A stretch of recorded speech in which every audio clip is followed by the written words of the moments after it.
Bonjour à... Good morning to all of you early birds. I'm delighted to be welcoming you here today for this session dedicated to the Industrial Renaissance. We at the Cercle des Économistes can innovate the whole time. We've got two plenary meetings going on at the same time this morning, which is quite unusual and incongruous, if I may say so. But we're just trying to drive competition here, and our goal here is to be the best of the two plenaries. And we have all of the best cards up our sleeve out of these two plenary sessions. We've got Hervé Boushey, who is he's a chief economist and also an advisor at the White House, also representing Invest in America. Please give her a round of applause. We've got Valérie Rabault, who's an economist and a politician, and she used to be the rapporteur for the budget, and she's currently in position at the National Assembly here in France. We have four industrialists with us. Four of them represent about 150 billion euros in turnover. We've got two CEOs, Benoit Potier of Liquide and Mcinnes, the chairman of the board of Safran. And we've got two general managers, two CEOs, Benoit Bazin, Saint-gobain, and Paul Husdon for the company Sanofi. And, of course, I'm now going to hand the floor to our representative of the Cercle des Économistes, Marie-Françoise Renard. It's down to you to kick the ball for the very first time.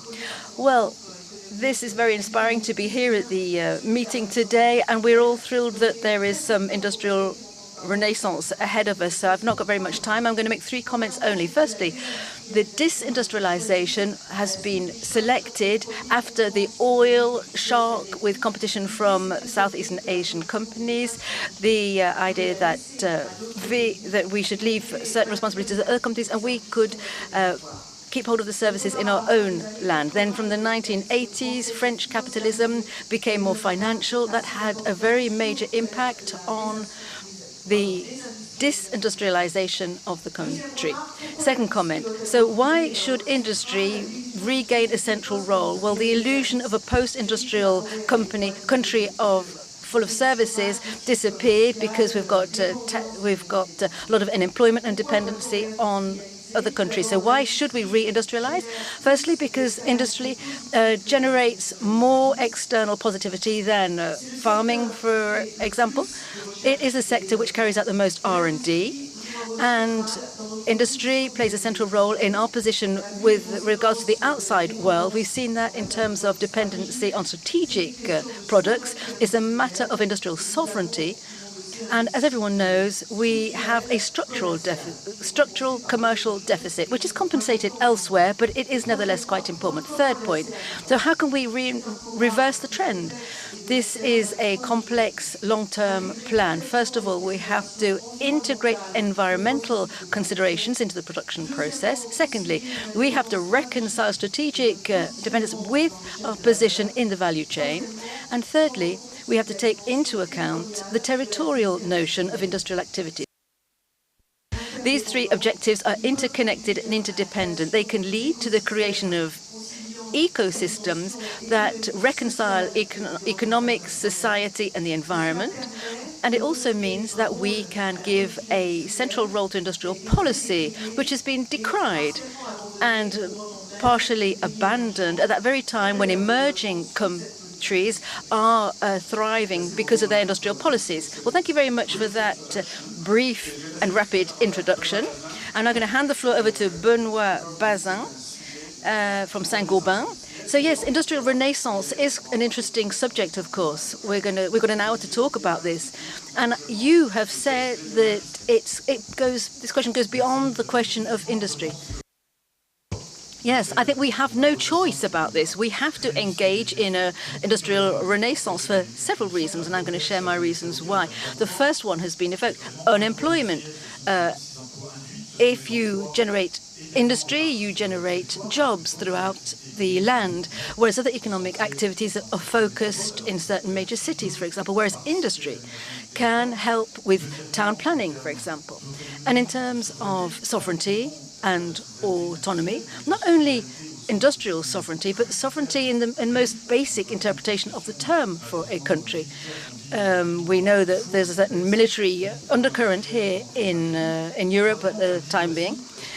And also innovation, all of the challenges which we have ahead of us, healthcare, climate, demographics, they can only be solved through innovation. And it is industry which will drive innovation to answer these, to rise to these challenges in the future. And I would also say, I would look even further than talking about the economics of the thing. In terms of sociology, for example, industry is one of the best platforms for moving up the social ladder. You can start off on the factory floor, become a supervisor, and train to be an engineer and be at the head of an industry. So our middle classes here are being destroyed, and we are now destroying these moderate political parties which are the foundation of our society. I think industry, and we'll hear about what's happened in the United States in terms of globalization, that has led to all kinds of extremes in some countries. So even in political terms, industrialization is very important to maintain the middle classes and the political survival in different countries. So that is why we do not have a choice about it. We have to reindustrialize France. We have very many plus points. We are geographically well situated in Europe, and we have recently recreated industrial jobs thanks to a very proactive approach in politics over recent years. Gradually, industry is becoming positive. That being said, we do have some huge hurdles to overcome. We really need to speed things up, and we have to shift up a gear. We need to ramp things up, and we need to have a better framework for competition in industry. So I would turn towards the public authorities here. We need a framework which is very competitive in terms of education. If we stop investing in education, then education will lag behind here in France. Sciences, maths, we will not have any engineers at all of the big engineering companies. So it's really important, education. But in the Biden plan, there's been a huge chapter on the STEMs. So we really have to, for industry, invest in science in France.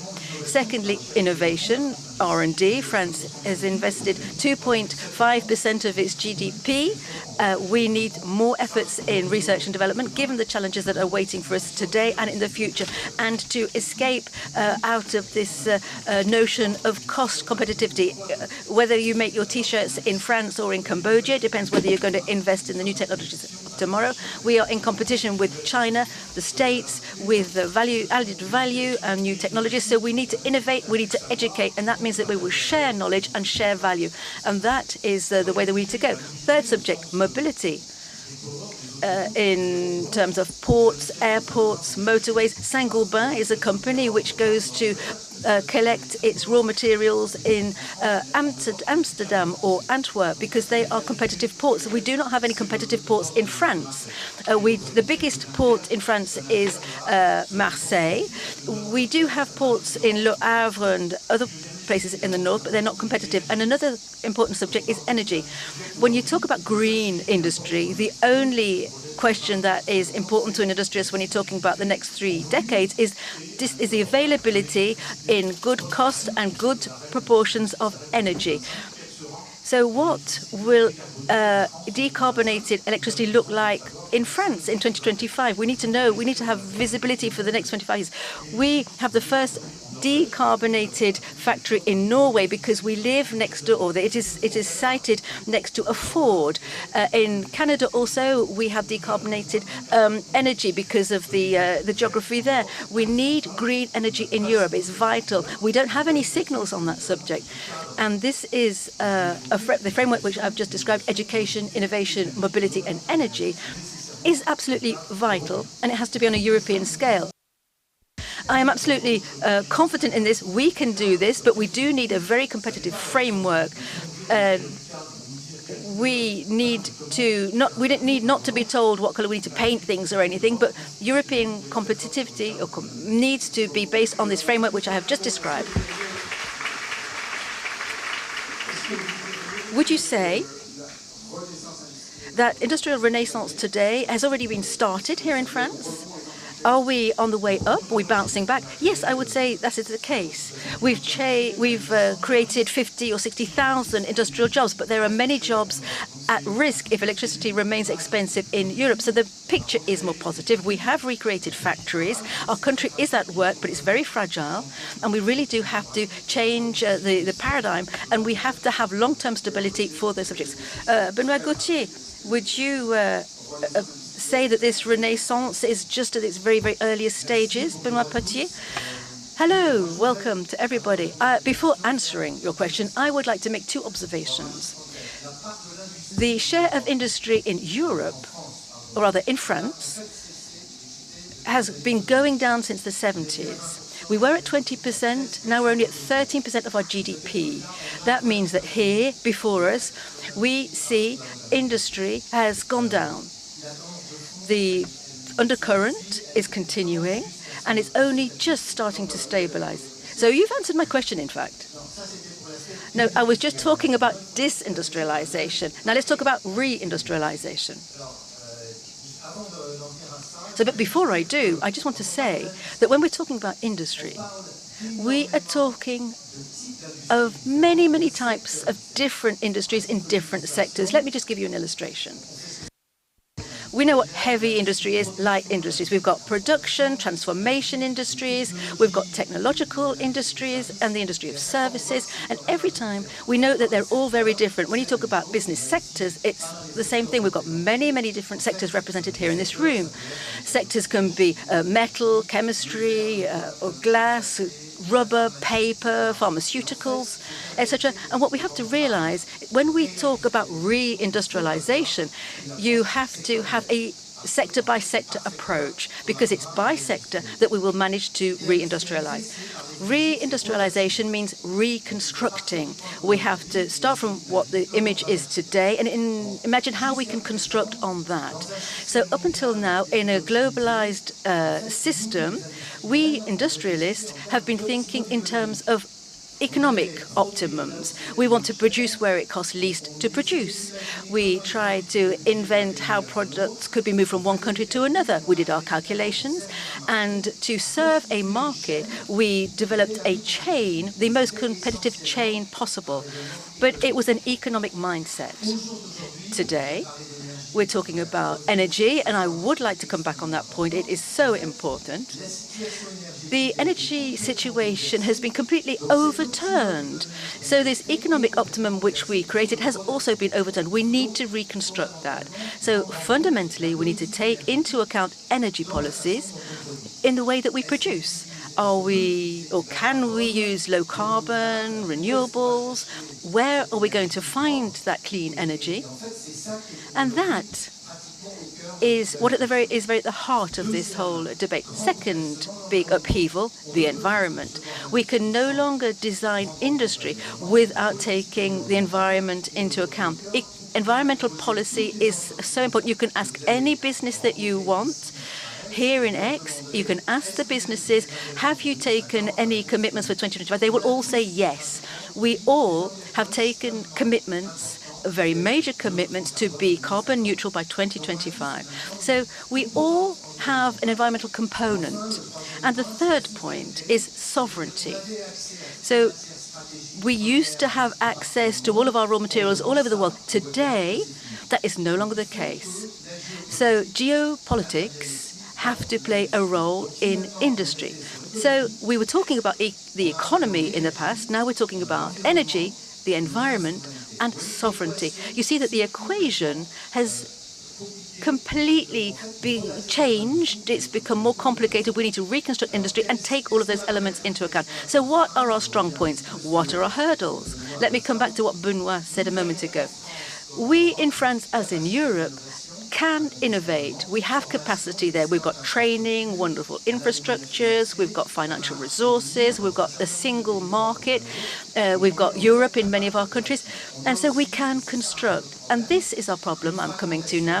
The domestic market is fragmented. There is a total lack of energy policy in Europe, and I really do want to underline the fact that industry needs energy. We have to construct that European energy policy, and regulations are excessive.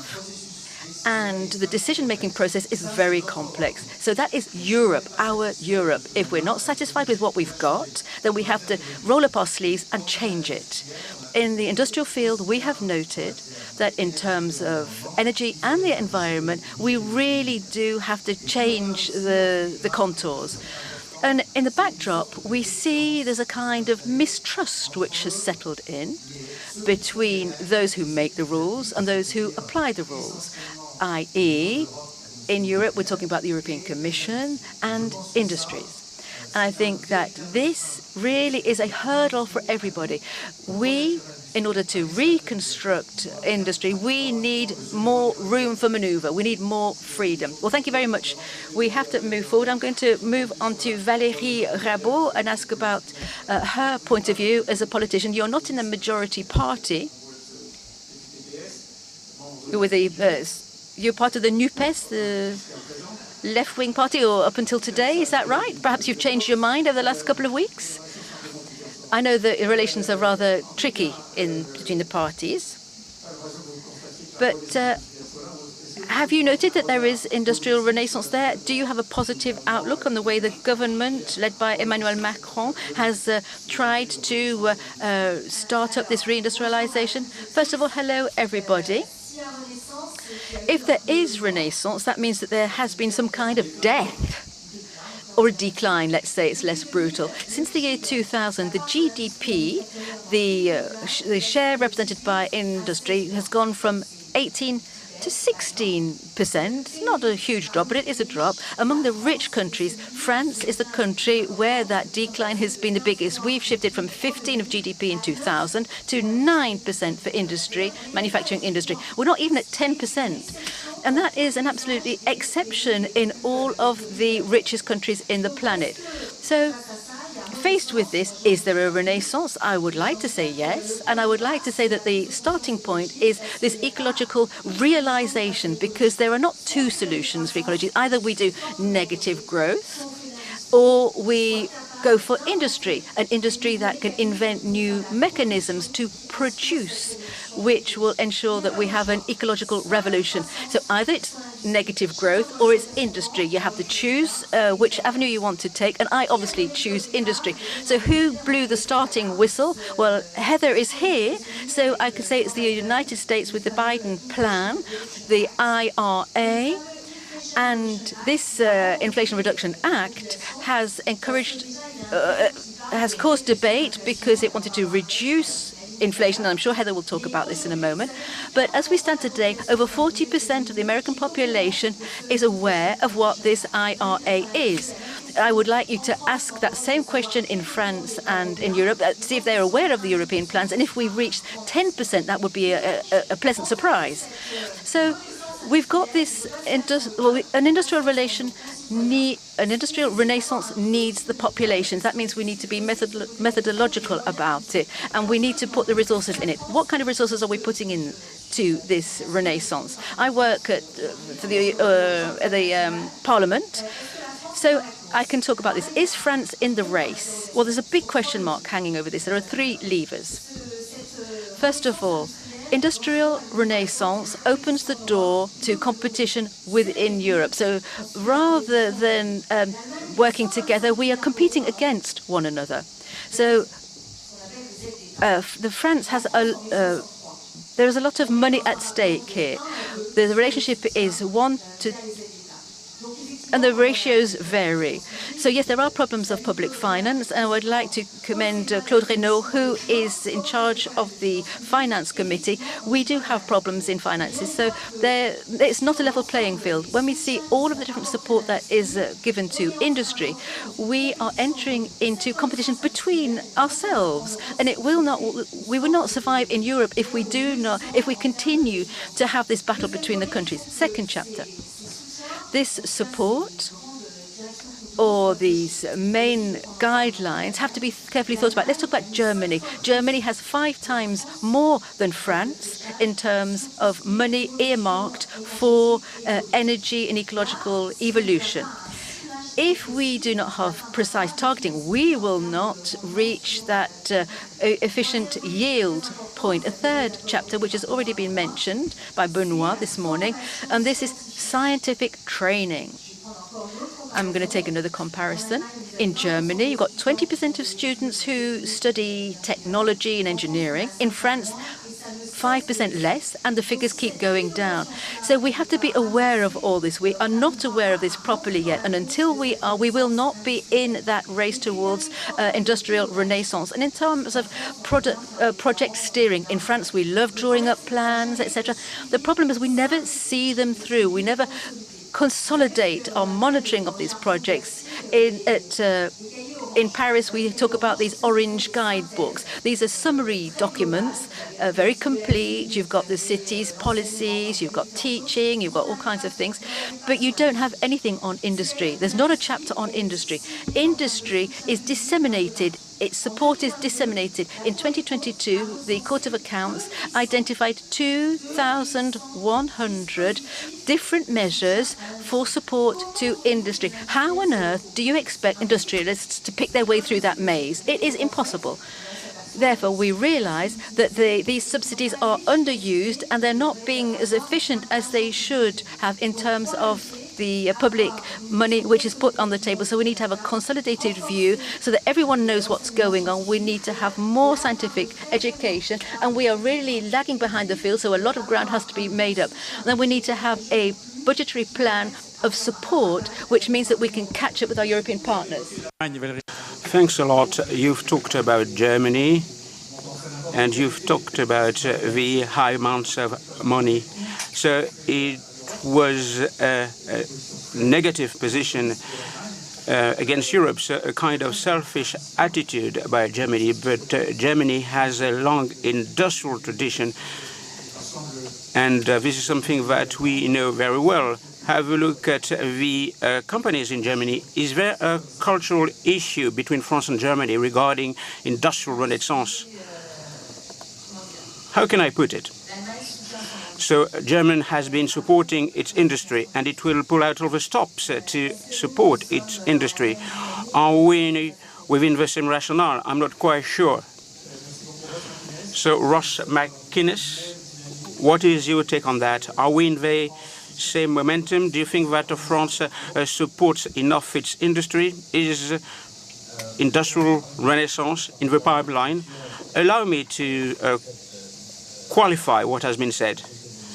Following the introduction of this seminar, financialization of French capitalism is one of the causes of deindustrialization. I don't think so. Industrial companies have been subjected to high levels of taxes to the benefit of the welfare state. So financialization was rife everywhere. So tax and regulatory stability, neutrality of the state in terms of technological choices, preservation of the benefits of the single market, and of course we are not going to enter into a crazy race not to adopt the carbon adjustment mechanism as it is today. And Benoit has talked about that, and visibility of energy costs. So regulatory stability. We shouldn't change this here. Not to revisit the labor market reforms that have been undertaken since 2015 to reduce production taxes, and of course we've talked about education, to further the measures in order to beef up the links between professional schools and companies. So of course the national education system should play a key role. So we need to use tax credits for companies. So state neutrality, this is something that we've heard regarding the technological choices. So the state is not the best strategist in this field. So I prefer a state that is like a gardener. So I've talked about state subsidies. So people will get to the 2,100 counters, economic counters, when they are open. The US decided to breach the rules of the WTO. So we in Europe, are we going to put in jeopardy the benefits of a single market? So for us, the industrialist, it's a dilemma. Charles Péguy said that the disciples of Kant have pure hands, but they don't have hands. But they should turn to these 2,100 economic counters. The removal of the free quotas is a poison. We will be penalized with imports of semi-finished products and staple products, and we don't have enough reliable data. The exports will be penalized because the carbon tax will be implemented without any compensation. So the Americans are subsidizing and Europe will increase taxes. I'm not going to revisit the cost of energy issue because visibility is pivotal. So, Nicolas, to answer your question, Renaissance, after the Middle Ages, why not? But I look forward to the century of enlightenment. Thank you, Ross Mcinnes. You said that the state shouldn't step in the choice of technologies. So, Benoit Bazin and Benoit Potier, do you agree with that stance? Something that I touched upon already. So we need to define a stable framework that is competitive. And of course, the industrialist, should have a role to play, taking into account the research capacities, the competitive edge, and the profitability mechanisms. There will be failures, there will be successes. This is what the United States have done. It's pragmatic, it's more efficient. Basically, you are choosing a technology, and then 20 years after, you do realize that it's not the right technology. So we need to work on the framework. Benoit Potier, that's very important what you've said. So technological neutrality means that industrialists will have some free way. They will be able to choose. So ERA in the US, your carbon intensity should be low. What you produce should be made with as little carbon as possible. And in Europe, if you don't use this technology, it won't work. If you don't have these means to produce, you won't get tax credits. It means that the room for maneuver has been lessened, so the technologies cannot develop and the markets cannot transform, and you put in jeopardy industrialization. So, of course, I do agree with you. ERA has said production in the United States. So production in Europe, should be reinforced. We'll be talking about that. Paul Husdon, you are the Chief Executive Officer of Sanofi, at the helm of an industry that is at the heart of sovereignty. The word sovereignty has been pronounced repeatedly. So there's a topic that is key for the French state. We need to reconquer sovereignty, and we need to produce and organize industrial renaissance in France, and the pharmaceutical industry has been instrumental in that framework. So what has happened in France, is it in line with the way you want to manage your company and develop your company? Thank you, and good morning to everybody. It's somewhat astonishing that we're talking about an industrial renaissance and we've made it this far across the podium without a discussion on health. I think Benoit kicked us off talking about education as a relevant driver. As for as long as I can remember, healthy environments and economies have been a combination of health and education. Now, France, I can tell you personally, has prioritized health and also prioritized health sovereignty. We'll talk about that in a second. Europe, sadly, has not. Health is not on the agenda in Europe. Pharmaceuticals, biotech, not on the agenda in Europe. For the first time this year, China will produce more new important clinical breakthroughs than the whole of Europe combined. China will produce more STEM graduates than Europe combined. China will start more biotechs than Europe combined. President Macron, I think, has recognized for some time that you really do have to be together in Europe to compete.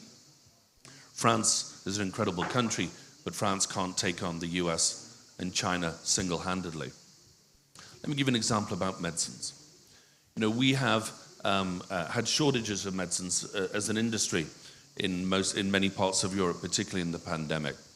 What has happened over the last 10 years, governments have put medicines out for tender, out for auction, particularly essential medicines, medicines that many millions of people rely on.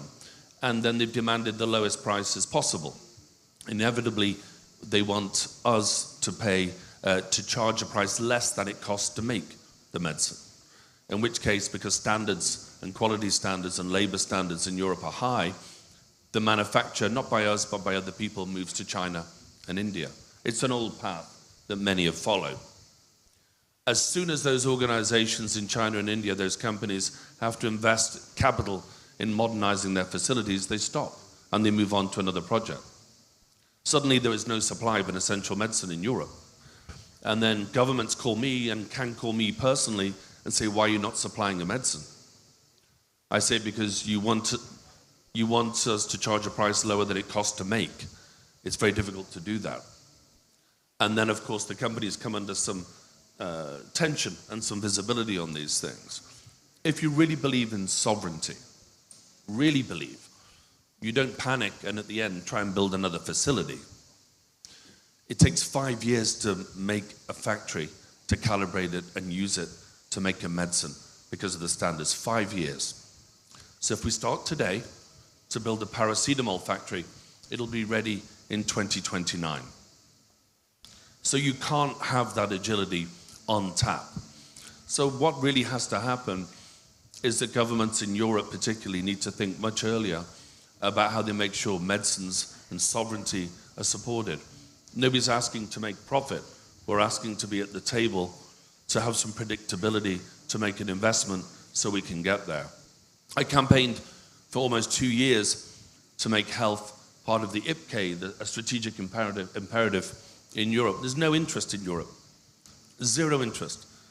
So Europe's biotech scene will gradually recede unless somebody steps forward and does something significant about it.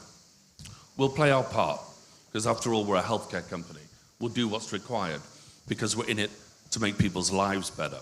But we'll do it despite the European approach and the lack of interest in health. I think beyond that, while we continue to innovate, the brilliant new medicines that we make inevitably will become the essential medicines of the future that governments won't want to pay for and will be manufactured in other countries. And then sovereignty will be at risk again. Maybe finally, on the decarbonization agenda, I think we're all working to a carbon neutral, a net zero target. We're proud of the work we're doing at Sanofi.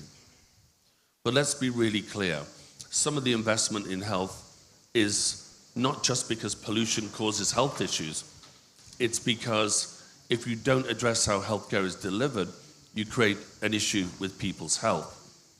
People think the environment creates health inequity. But let me give you a slightly different perspective. If you're a normal, healthy adult, however we define that these days, you'll create about 15 tons of carbon in your adult life. If you're pre-diabetic, not diabetic, if you change your lifestyle, you may not become diabetic, then if we intervene here, we will stop the inevitable decline towards you become diabetic, where you will create 45 tons of carbon. How healthcare is delivered, how it's given to you, how you drive to find a hospital, can't park, how the drug is manufactured, it all adds up to create 300% more carbon just because your lifestyle was not impacted early enough to avoid you becoming part of the problem and what you create. And if you forgive me just the last second, on the IRA, we all applaud the IRA for its single-mindedness, its visibility, the way that everybody knows it. It's very, very important. The devil, of course, is always in the detail. And for the healthcare industry, the IRA is a real challenge. It really does not foster innovation. It really rewards significant amounts of money going to middlemen and women, and sadly will lead to fewer breakthroughs in cancer over the next few years. Merci beaucoup, Paul Husdon.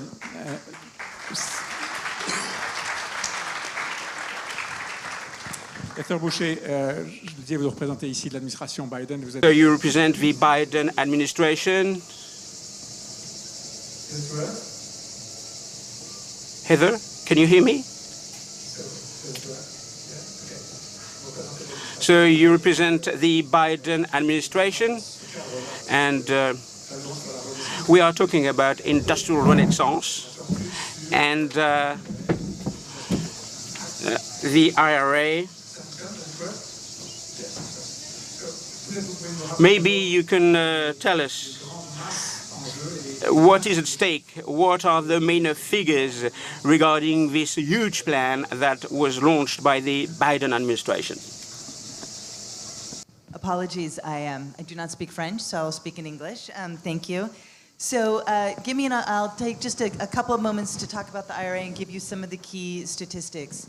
So it's been so interesting to hear on this panel the importance of government thinking about how we are making strategic investments. And that is what the President Biden, has been focused on, making sure that the US government is focused on the things that we need to build and make in the United States, the things that are important for our economic vitality, for our resiliency, and the things that are going to be strategically important over the long haul. And the priorities that we have set out are in innovative technologies and, of course, in clean energy.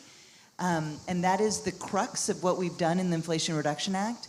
This is about a government-led, private sector-enabled set of policies to spur the transition, the movement to move away from fossil fuels and towards clean energy, and making those investments now so that we can push out that cost, push down those costs, push out that technology frontier, and bring things to commercialization at scale as quickly as possible. And we believe that that will lower costs, benefit countries around the world, and there's a lot of work that we have done throughout this to fulfill a set of the President's goals, to make sure that we are empowering and educating workers in the United States. We are front-loading this, making sure that we are making those investments in people, making sure that we are focused on a fair and open and competitive marketplace. We're shaping markets in order to foster competition, making sure that we are thinking about these questions of resiliency, and of course, working and partnering with our friends and allies around the world to make this happen, to bring everyone together. It's taken a while for the United States to provide that leadership on clean energy, and yet what we have done, historic as it is, and as everyone on this panel has talked about, the amount of money that we have invested in a piece of legislation that is supposed to last 10 years, but just to take the $1 figure, the $370 billion, that is on an annual basis about a tenth of what the world needs to invest in clean energy annually, every single year. So we've taken what we all feel like is a very huge step, and yet it's a drop in the bucket towards this technological change. So we're hoping by doing this that we'll be able to send this very strong demand signal to help guide industry. I want to make a few points on data and how we're doing it. So first, one of the things that we've seen is since the President has taken office, so not just since the passage of the Inflation Reduction Act, which was a year and a half into office, we've seen $500 billion in private sector investment in semiconductors, clean energy, batteries around the United States. That is, obviously, it's more than the amount of the bill itself. Many of these firms, most of these firms have not received yet $1 of public funds. This is on the hope that they will be receiving these. But it's also about sending that very strong demand signal that this is where industry needs to go. That is a global question, and by us providing our leadership, we're trying to engage in that conversation. We have seen the United States over the course of the post-pandemic have the strongest economic recovery among the G7. We've grown, we continue to add jobs, we have an unemployment rate that is lower than it's been in 50 years, and it's been hovering at that level for almost many months now, almost a year. And yet our inflation, while high, has not been higher than our economic competitors. The key here is that the way that we've gone about this is setting out a set of policies to say these are the strategic investments, but we need to crowd in that private money. And so most of the investments are open in that they're tax credits that any firm can take advantage of. We are not dictating which technologies, for the most part, firms need to do, but really making sure that we are making those strategic investments in those strategic sectors. Let me end by noting that the United States has seen some of the highest economic inequality among our economic competitors over the past half century. And what that's meant in the United States is the top really pulling further and further apart from the middle and the bottom. This reindustrialization is a strategy to not only make sure, as so many of you were talking about, that we make things that are vital to our economic and national security, but that we are doing so in a way that will create good jobs and create a race to the top. For too long, the global trading schema has promoted a race to the bottom, and that needs to stop. It's not good for our economies, our societies, the health and welfare, and it's certainly not good for our democracies. So I think so far we have seen strong indications that that is working. It is crowding in investment and leading to the kinds of outcomes that we need to see not in the United States but in other countries as well. Merci beaucoup. Juste une question.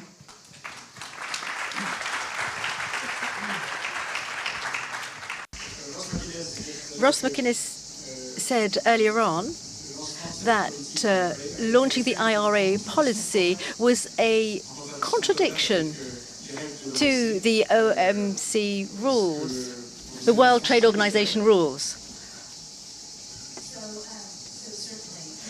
Well, I can't listen at the same time. So certainly, this is, you know, the president, his national security advisor, Jake Sullivan, just gave a major speech a month or two ago in Washington on this very question.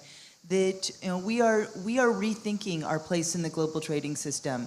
We are trying to make sure that what we're doing is fostering competitive markets, but making sure that it is fair and making sure that it benefits our domestic economies. You know, again, the United States has seen that the effects of globalization have not been good for millions of Americans across the country. We've seen job losses that have devastated, particularly Midwestern and manufacturing communities. We have seen that we have been unable to deal with the damages that come with climate change.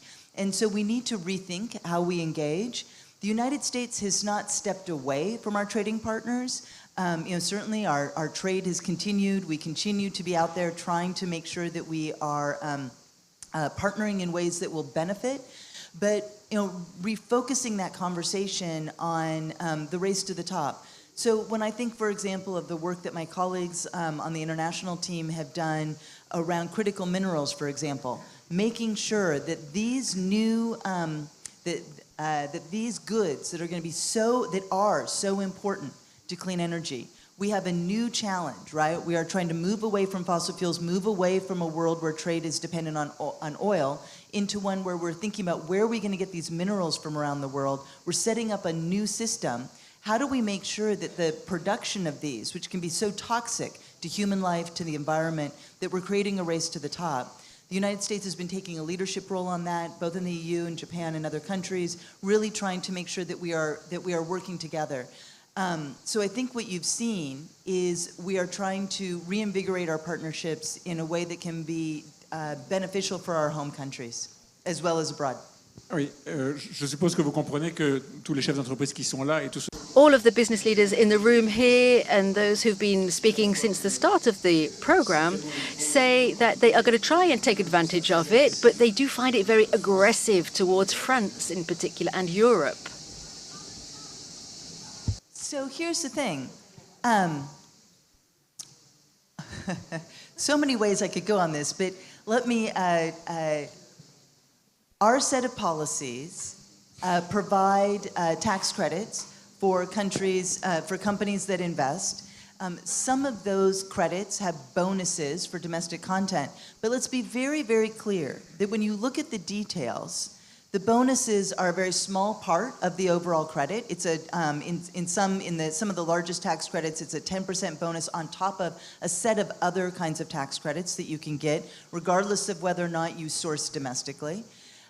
So that, you know, I hear I understand the frustration, but when you actually look at the details, the extent to which the United States is subsidizing domestic industry is certainly not greater than what European countries do themselves, both in procurement and in the Buy America.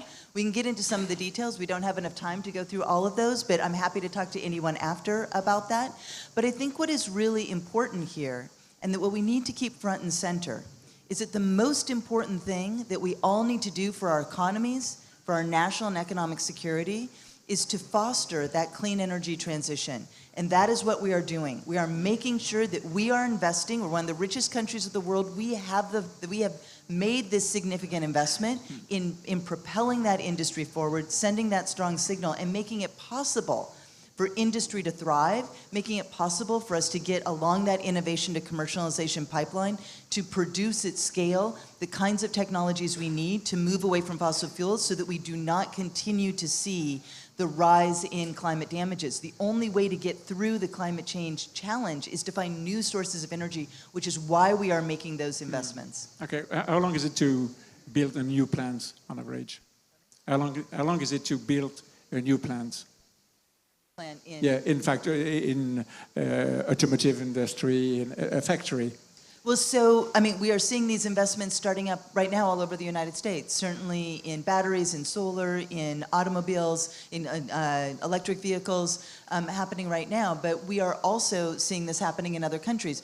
Let's remember, I think I already said this, but if I didn't, let me just repeat again, the amount of money that we're investing over 10 years is only a tenth of what we need to be investing on an annual basis. So in order to solve this problem, we know that we need hundreds of billions of dollars in annual investment in clean energy technologies to get these at scale, not just for our countries, not just for Europe, but of course to make these technologies cheaper so that we can make sure that countries all around the world can have access to these kinds of technologies. Merci beaucoup. C'est un sujet qu'on a... Thank you very much. This is a subject we've just brushed upon. We haven't really gone into it in depth, but in France, building a plant is very, very difficult because there's usually a lot of opposition because it's not in my backyard kind of thing.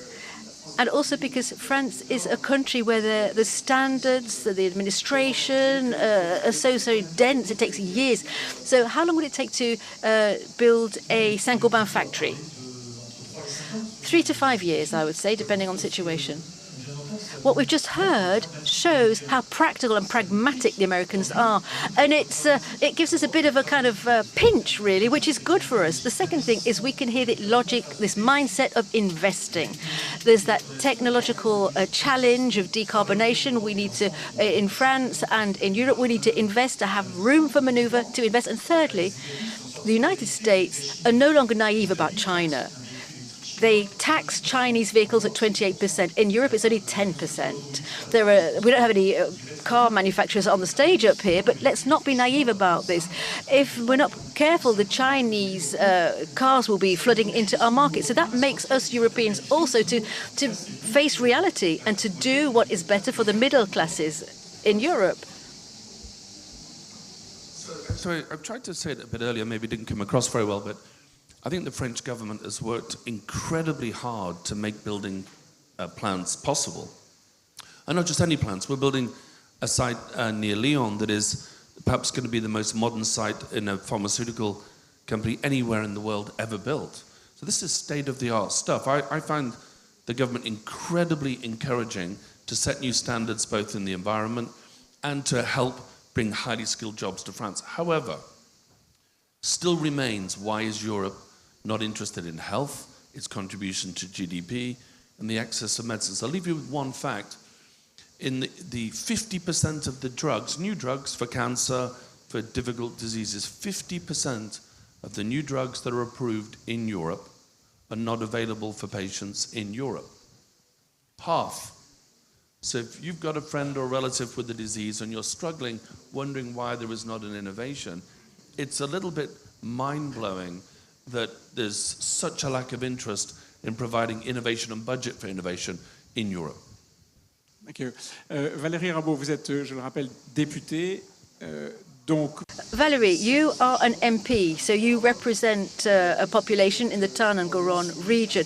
You, I'm sure, under quite a lot of pressure. As soon as there's an industrial project or a factory that wants to extend or a warehouse wants to extend, for example, I'm sure you suffer pressure when that happens. How do you manage that pressure of public opinion?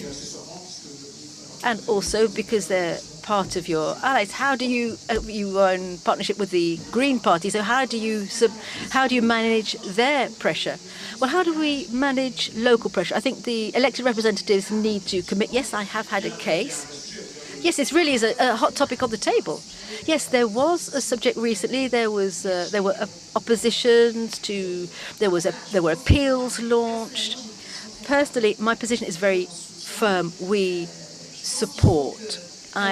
Earlier on, we were talking about targets. Yes, you have to have two very clear targets. One, investment, and secondly, as has been clearly expressed, the return on investment for all of the citizens. So NU taxing, we talked about this Chinese cars, they are more heavily taxed in the States than in France. This is a very clear message which is sent out. For the time being, we are not sending out those messages. So everybody has to be able to see things clearly. So you invest, value is created near my home. However, I must not I must face reality in this, and I must not allow the aggressive Chinese to muscle in. The United States have come up with an answer to that.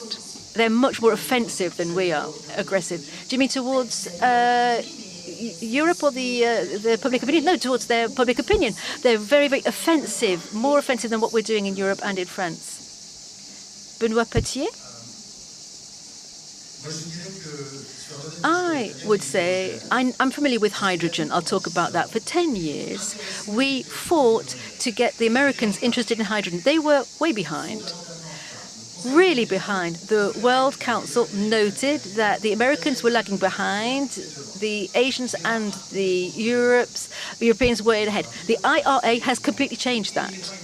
And the IRA has been really well done because investment credits, operational credits are in place. However, that is not the magic solution. Let's not imagine that the IRA is going to change everything and that we aren't able to do anything.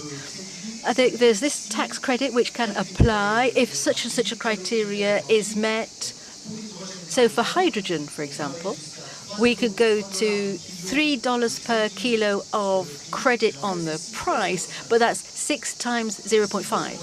6 times 0.5. You have to have 6 boxes that you have to tick before you can have that credit. As for authorizations, the American industrialists are saying that it takes 6 years in the States to get authorization to construct a plant, a factory, such as in California. I think that this awareness that we've got in Europe has changed the landscape, and we in Europe are managing to gain a little bit of leadership in relation to the United States. So Heather, would you like to come back for a final word? A couple words on that. So certainly the issue of permitting is one that the Biden administration has been working on extensively. It requires congressional action, but we are working with our state and local partners on this.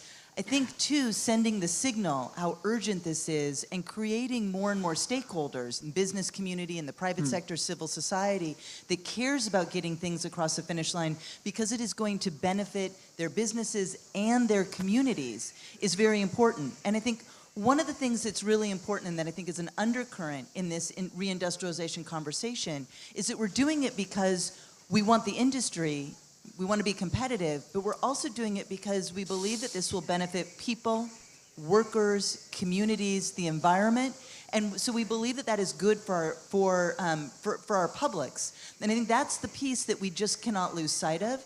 In everything that we're doing in our industrial strategy, we're taking both a demand and a supply side approach, but making sure that the investments are happening in the communities where it matters. And I think that that is an undercurrent I just wanted to elevate. Merci beaucoup, Marie-Françoise. Il vous reste 1 minute. 1 minute, Marie-Françoise, to wrap up. Okay, my take-home message from this debate is the importance of systemic effect of industry. It's a social elevator. It helps people to improve their quality of life. So at the very beginning, I talked about positive externalization. We also have to talk about competition. And as an academic, I can only defend the importance of training, particularly scientific training and education, and R&D. And finally, the need for a competitive framework and for clear European policy, particularly in terms of energy. That's essential for businesses who need some visibility. And I'm going to give you a personal comment. I'm specialist in Chinese economy. I do not believe that there's any kind of naivety here. We have been managing opposing views, and we've often favored the short term as opposed to the long term. Well, thank you very much. We really have done the best of the two plenaries. There's no doubt about that. Thank you, Heather, for being here. The two Benoit, Valérie, everybody, Marie-France, thank you very much, everybody, for being here.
Il n'y a pas de lancement? Il marche pas. Très bien, on va commencer sans le compte à rebours. Si vous voulez bien vous asseoir. We're going to start, if you don't mind. Please take your seats. I would like to thank you all for being here. Sir, please, can you take your seat?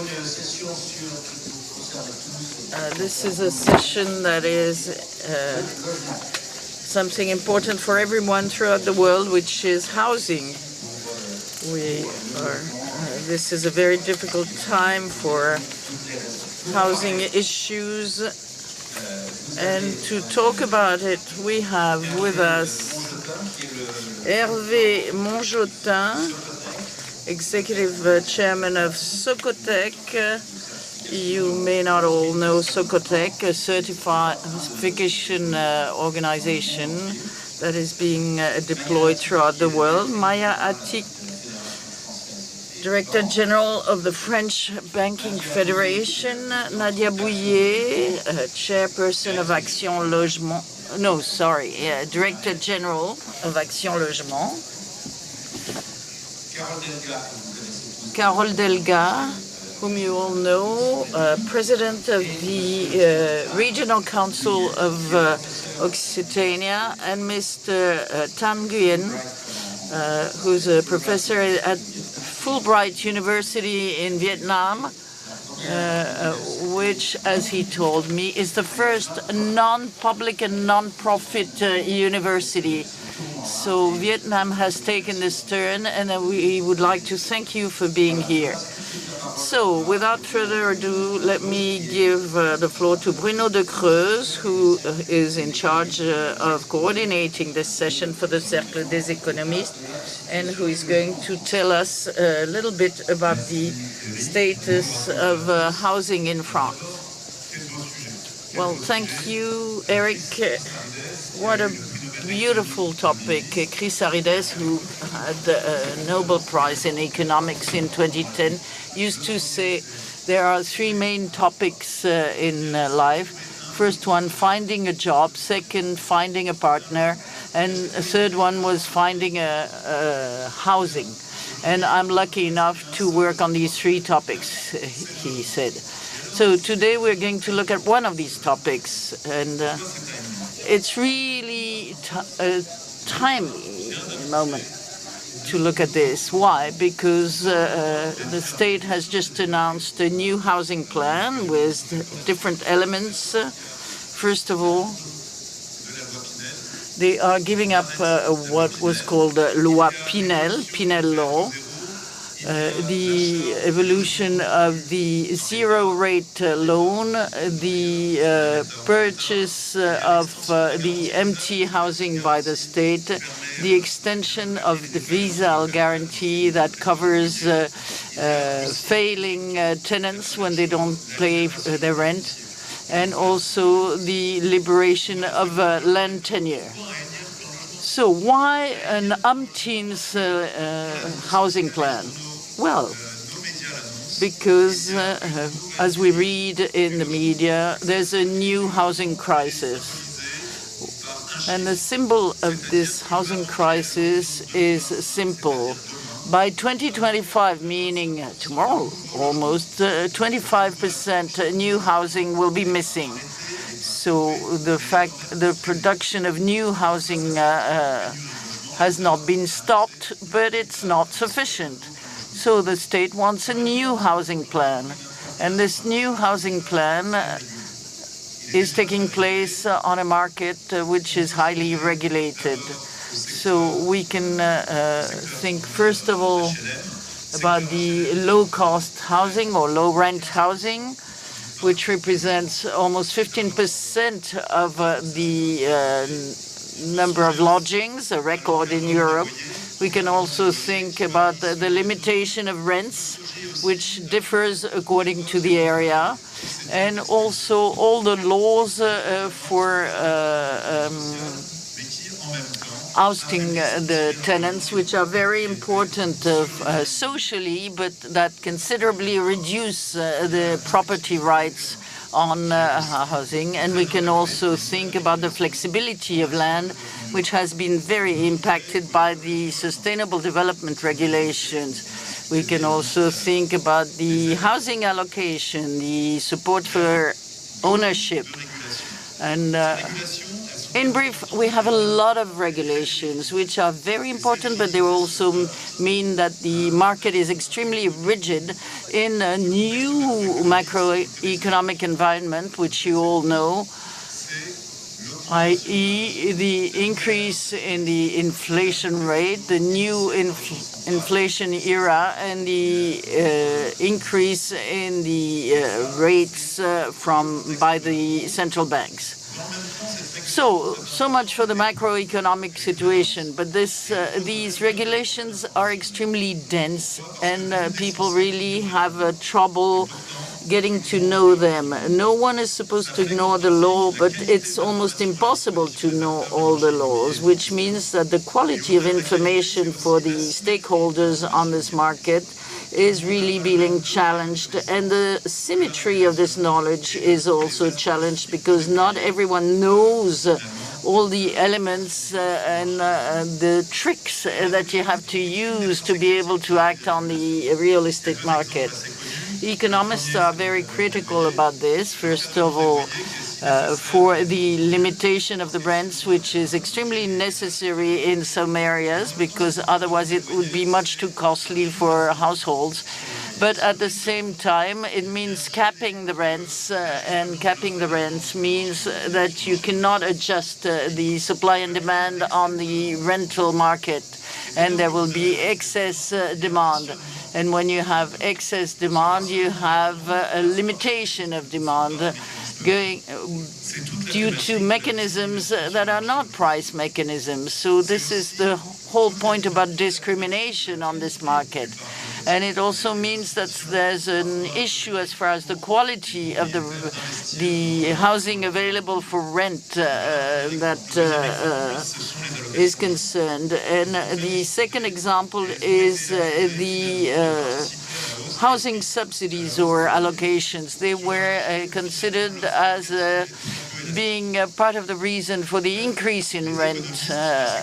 So economists are highly critical of all these regulations. But should we be cynical? Should we at all costs consider that the action of the state in this field is only a useless action that is highly inefficient? Well, not at all, and I hope that our panel is going to suggest new solutions. As far as the diagnosis is concerned, I'm a bit afraid that they might agree with me and they might be very critical, but I believe they should suggest original solutions. Let's hope so. They will give us some hope and food for thought, and I will give the floor to Eric to introduce the speakers. Thank you, Bruno, for this general presentation of the topic. Let me start the discussion with Hervé Montjotin. You are telling us there's a crisis about in the housing policy more than a housing crisis, it seems. But how are prices going to develop? Well, good morning, everyone. Before I answer your question, let me take a sidestep in order to share my vision of the situation. In Socotec, we have over 5,000 engineers and technicians in France and 11,000 at international level, so we have a wide vision. By definition, the building sector is a cyclical one, which is why people say that when the building sector works, everything works. So we constantly look at that situation. The special thing about the present situation in France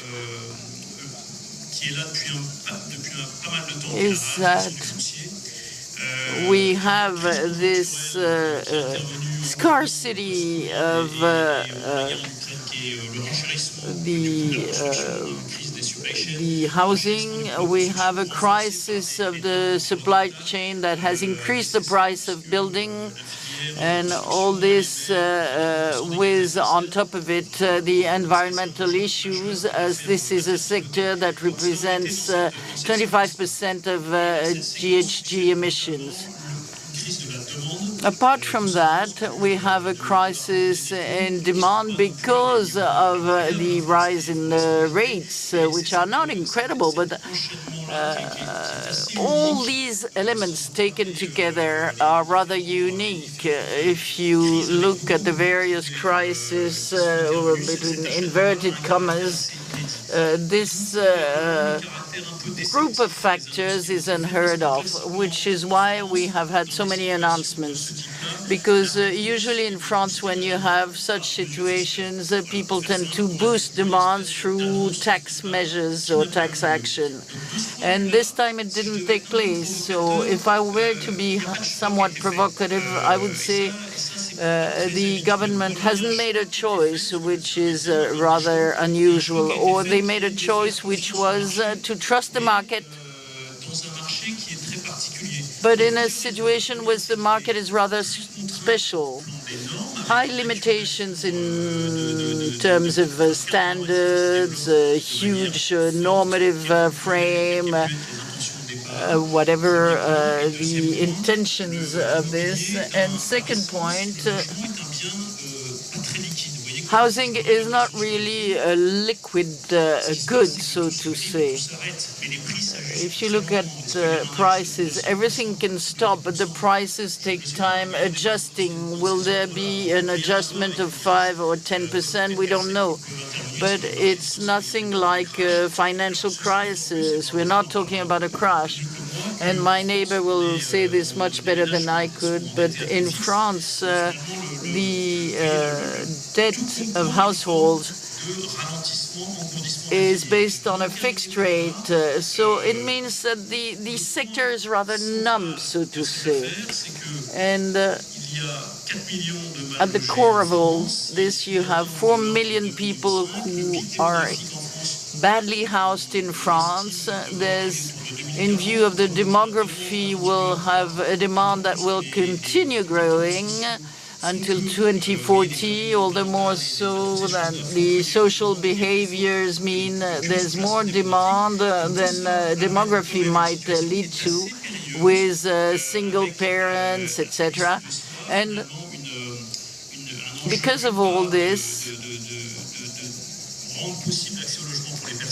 it's important to make access to housing possible for people, to give people a possibility to move and to change jobs. And housing might be a hindrance or a barrier to that. And there's also a major element of social cohesion, social cement, because we're progressively building a society of revenue. People can transfer real estate ownership, and access to housing will be a true barrier. I'm not talking about what has been done or not done, but I'm saying that it is a rather unusual situation for France, and we're witnessing a slowing down in this sector, with a major challenge, which would be to renovate housing.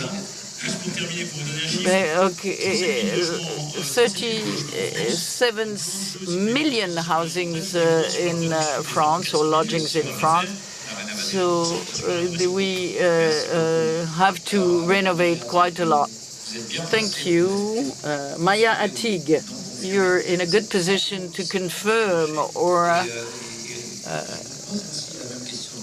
this numbness of the market. And what about the price? You seem to be the right person to talk about it. Yes, it's true that the banking sector or the sector that funds housing in general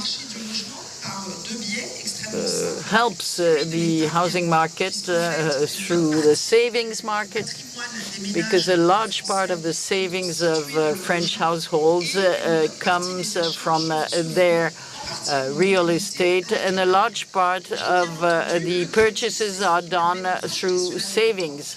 And credit also, loans, means that you will not have, because if you are to look at the original ownership of families, if you do not inherit something, it's very difficult to access housing. So the topic of the day is to make a choice, and all the more so since housing is the place where a great number of institutions stay, the banking sector, many public and private stakeholders have to make choices and are supposed to bring solutions for households that make choices that are based on different choices.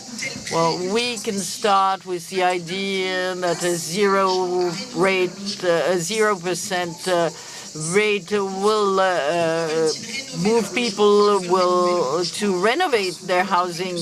It's not true. Why do they renovate their housing? Because they want it to be nicer or to be better isolated. So the main factors that decide the public choices, those of the bank or the state, is to say, I will tell you what is the legitimate standard, what is the type of work you can apply to reach the degree of renovation that is legitimate, and I will give you a number of products you can use.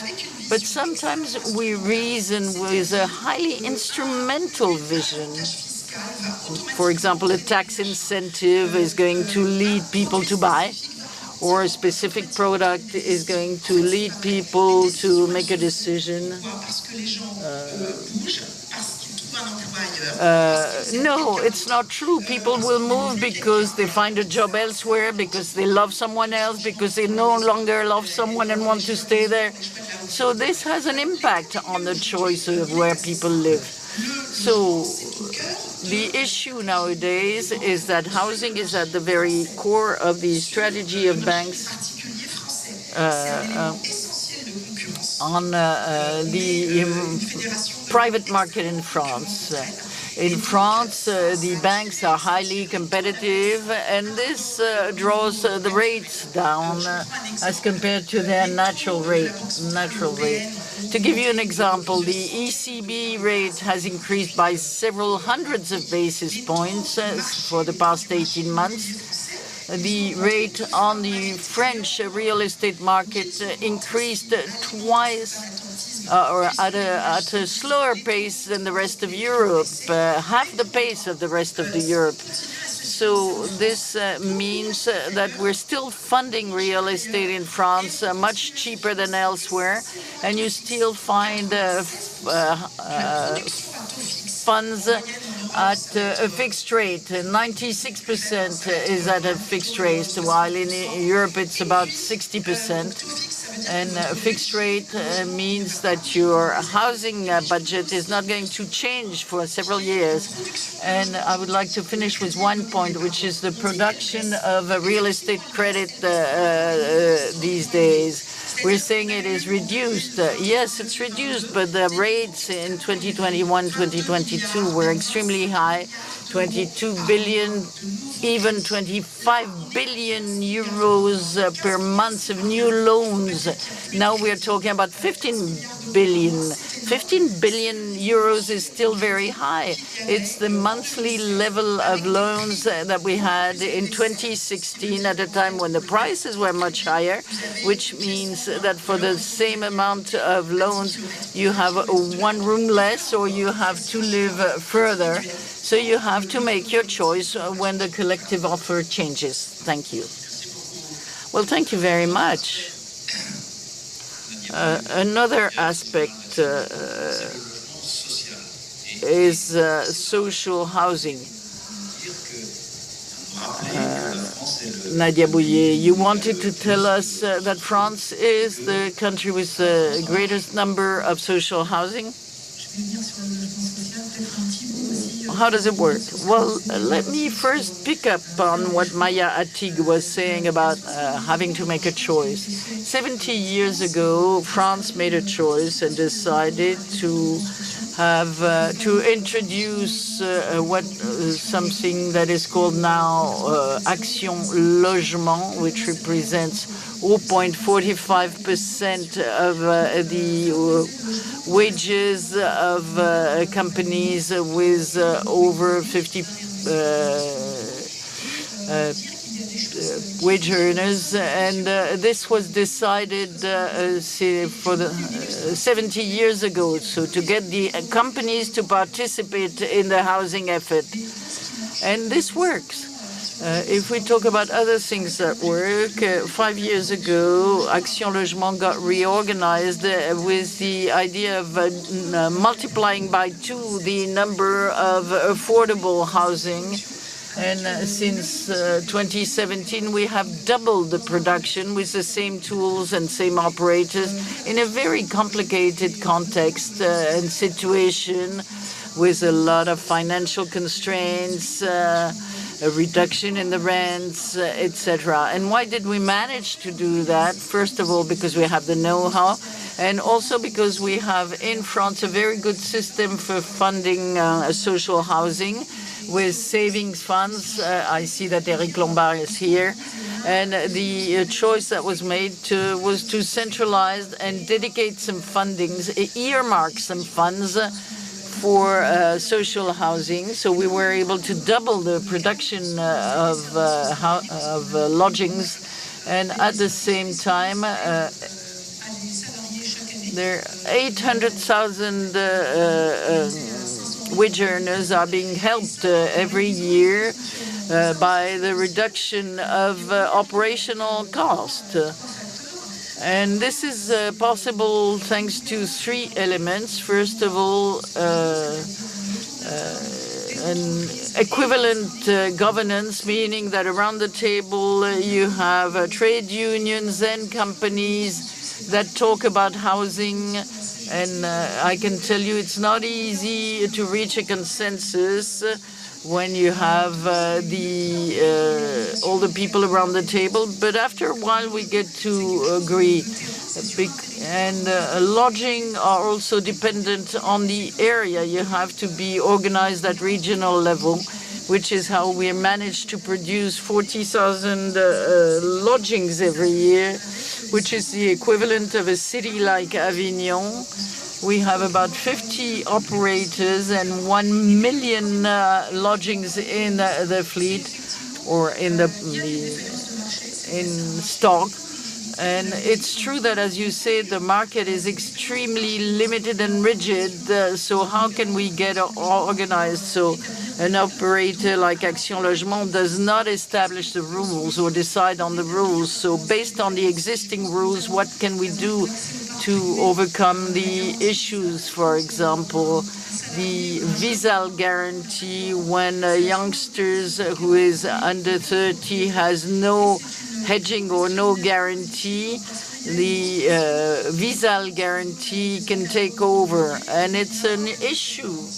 And this really is a way of giving a positive discrimination. I believe my time is over. I'll come back to this later on. Thank you very much for painting this with positive elements. Thank you. So, Carole, Delga, you deal with the region Occitanie-Pyrénées and elsewhere in France. How do you view this policy? How do you view this crisis when it comes to housing? Good morning, everybody. This housing crisis, well, we sense the effects in the field already because we're not building enough houses or renovating houses, whereas we have a population that is increasing. At the same time, lifestyles plus reindustrialization are putting a lot of pressure on the housing market. So we're not providing enough housing, and this is creating a lot of social tension. The president of the Association of Mayors and the Association of the Department and myself met together not long ago, and we talked about this social tension that's becoming very patent around the country. Citizens find it difficult to find affordable housing that meets their needs in terms of space available. And one shouldn't underestimate this phenomenon, this malaise in our country, where there's been a lot of social tension, as we have seen in recent times. And in addition to housing, you have the issue of employment.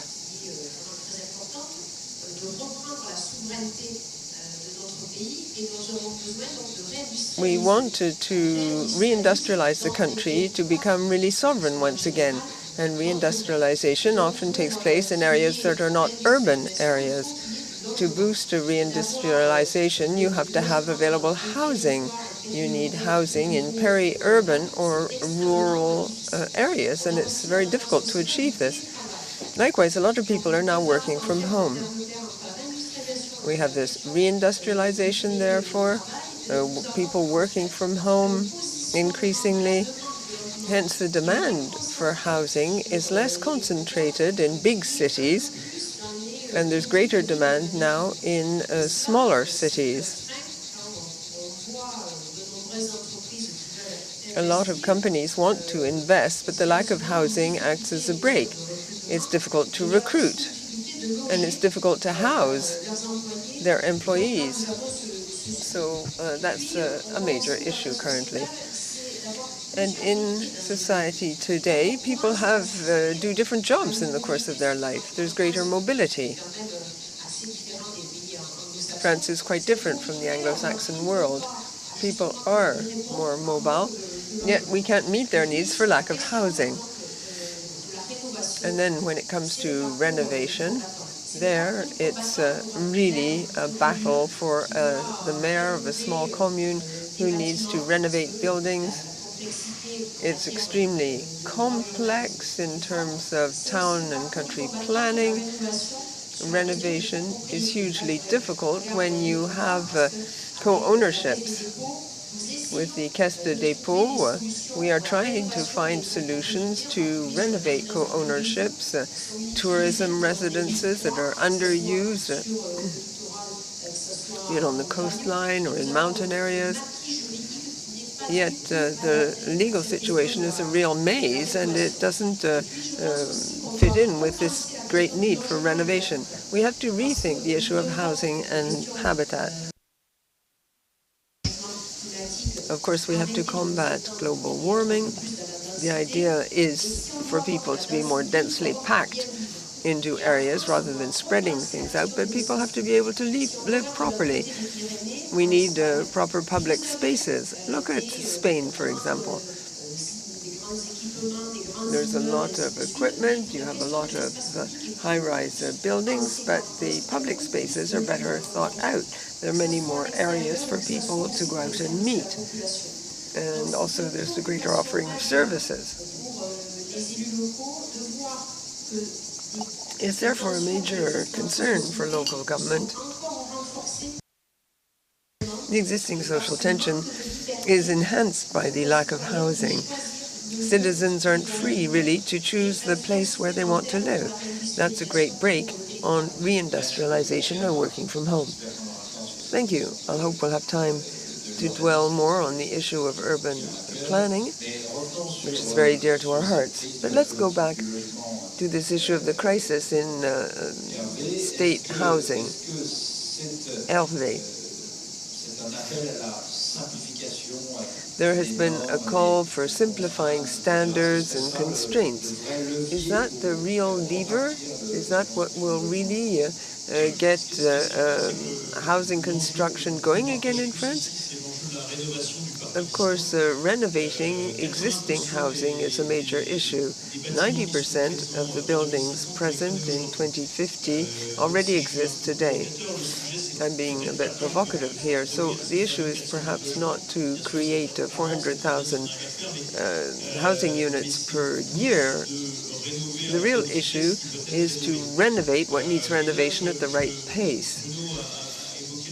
Bruno talked about this earlier on in his introduction. Renovation is very complex. It's complex from a technical and from a regulatory stance as well. With renovation, you have to guarantee a good flow of information. You need to have a lot of cooperation within the renovation sector. The state seems to be pulling back a little bit. But how can the renovation sector take control of the situation? Of course, it's in my interest to speak in this way, but look at the circular economy. You can reuse material from building A, which is going to be destroyed, and use it in building B, which is going to be renovated. No one could go against that. What kind of materials can be reused? How can you guarantee their performance? How can you guarantee the sustainability of the renovated building in the end? This may appear paradoxical for a company like Socotec. We live off performance, not just standards and norms. I'm fairly optimistic in my message, but I'm critical at the same time. What we need to do is to move from creating too many norms to real performance. Look at what's happening in the USA. You have the IRA, the Inflation Reduction Act, which people talk about a lot. The idea is that you place your trust in economic players. You say they're going to be able to cooperate. They can produce something that's virtuous in terms of performance. And performance, of course, is something defined by the government. We're talking about the environment and energy efficiency. The pathway taken to reach these goals, that is something that the players in the area are free to choose. What's most spectacular, and I'll give you another example, is access to financing for energy renovation. That's quite a recent issue. It dates from 10 or 15 years ago. We've created a whole maze of forms of assistance or subsidies. This is something we created in France over 10 or 15 years. There are many companies which I think about buying. But the purpose of these companies is simply to navigate this maze that we've all created. So when it comes to renovation, I think we are too French. We have too many standards. We should place more trust in the ability of the renovation sector to cooperate and meet together. Everyone knows that there is an environmental emergency. No one contests that. Who's going to organize the renovation sector? Who will be the leader? I fully agree with what's just been said. On the banking side, we are players in housing. We have the same acronym practically as people who work in companies in housing. We're often mixed up, in fact, in people's minds. We have proposed simplifying one of the parts of the procedure, which is to get a renovation subsidy and the requisite label. It took us 3 years to ensure that the files to be filled in would be the same, and it took a long time to get through Parliament. Nobody was against this, but actually enacting this simplification proved highly complicated. So I have a very simple message. Everyone's moving in the same direction. House French people in a healthy, sustainable manner and help them to achieve their projects. I think you have to be very simple in that respect. And then the players, there's another simple message. We have to place our trust in them. Banks are there to finance housing in a healthy way. We don't want people to become overly indebted. We want to avoid speculative bubbles. We want to finance the projects of our customers. It's a very simple matter. And then it's up to households to choose. Where do you want to live? Do you want to be an owner or a tenant? Do you want to renovate? And if so, how? And you give them the tools based on transparency. You tell them what standard will apply and assure them that the standard won't change every other day. So be it to buy, to renovate, things should be simple. And then when it comes to financing, the banks are there, the government, the regions, there's a whole range of possible solutions out there. It's not a solution that creates a project. We have to reassure the investors in housing and the future owners so that everyone can put together their project and the financing will be there to accompany it. We need to reassure people. That will enable people to think through their project, and then they will have this assurance that things won't be overly complicated when you actually roll out the project. Carole, you are the woman politician here at the round table. Do you share the feeling that this new government housing plan is a step backwards almost, or do you think that we are moving in the right direction? Do you think that more things should be handed over to you, or on the contrary, do you think that departments and communes are in a better position to achieve the simplification we've been talking about? I don't want to be euphemistic, but in the regions we were very surprised by the government plan, which is not at all ambitious, and there aren't very many tools made available. In preceding months, we held quite a lot of discussions, and there were some very interesting proposals that were tabled. Land ownership is very important.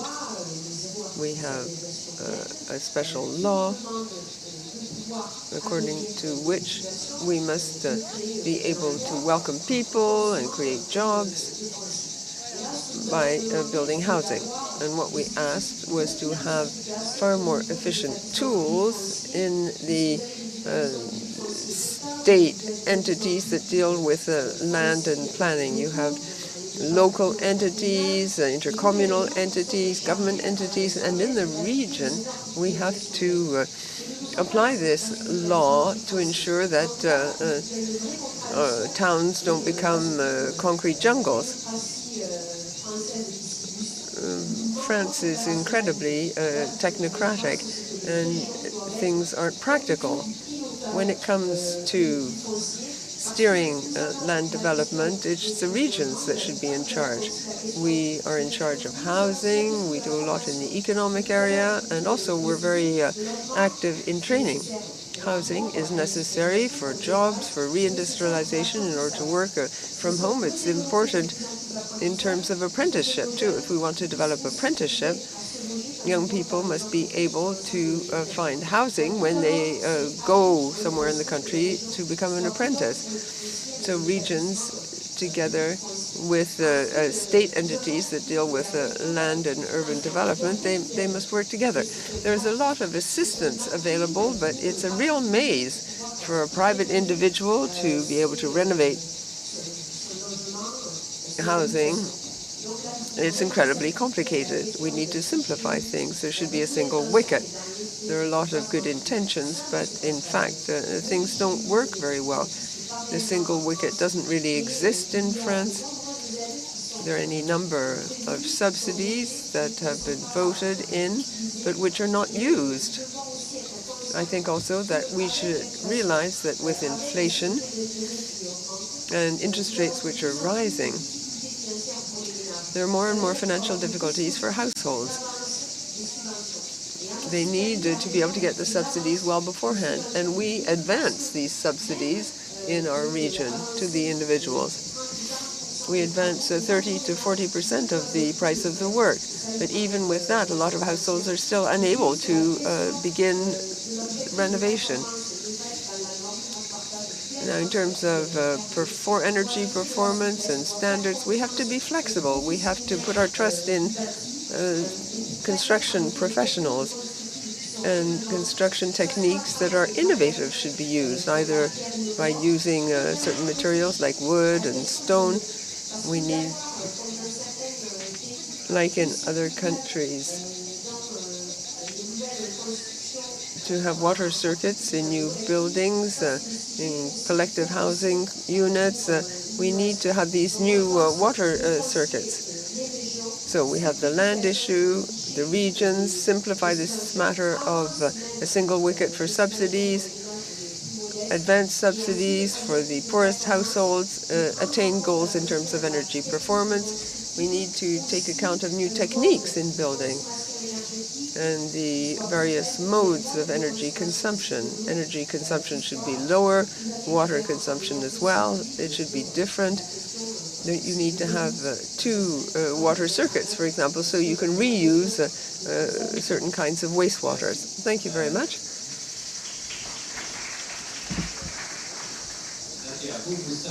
Nadia, your job is to coordinate the people in this area. So give us your lesson. I'll be very quick, because I know that time is marching on. I just wanted to react to what you said. Thank you for your statements. I do believe that urban and town planning is a real issue. This was decentralized in the 80s. That wasn't the case of housing policy, which is very national. And I think that, indeed, this needs to be decentralized in turn. As everyone has said, we have to work together. The solution really lies in working together. People should sit around the same table and try to give life to these projects. That's the key to the matter. Companies, local government, unions, banks, everyone should sit around the same table together. Are you talking about a regional scale? Well, at the scale of a territory. What do you mean by a territory? That's smaller than a region. Yes, of course. It's the territorial unit, which is the area where people live and work. That's the first key. Second key, you talked earlier on about training, and I'd like to say that we have to scale things properly. To succeed in this transition, we have all sorts of tools for financing, technical tools, and there's a speeding up in this process. CO2 emissions, well, 5 years ago, people didn't think about this so much, but now it's a clear issue. Look at the global warming. So we have to scale things up and massively train people in the building industry in order to ensure that private individuals have confidence. Private individuals call on companies, and these companies should have a label, should do their work properly. It's such a maze. What kind of technique should I use? You need to have people you can trust and give you good advice. So you need to scale up. For example, in Gennevilliers, you have concrete, which is entirely recycled. You can use a circular economy. You demolish a building and then reuse the materials which have been rehabilitated by big companies. The major players have a major part to play. Big companies, entities that work in solidarity-based and circular economy. We need to work together in order to achieve this renovation and construction of new housing units. Thank you. That's the French situation. I don't know whether Bruno feels he's found the right solution. Major decentralization, placing trust in the various players, providing they work together and cooperate. Now let's travel a bit. We can go to Vietnam now.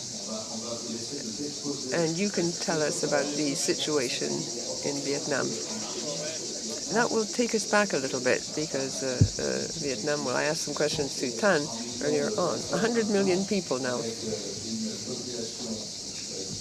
The population is growing slowly. The urban population is growing fast owing to industrialization. You talked about this, Carole, and in Vietnam. That is a real issue today.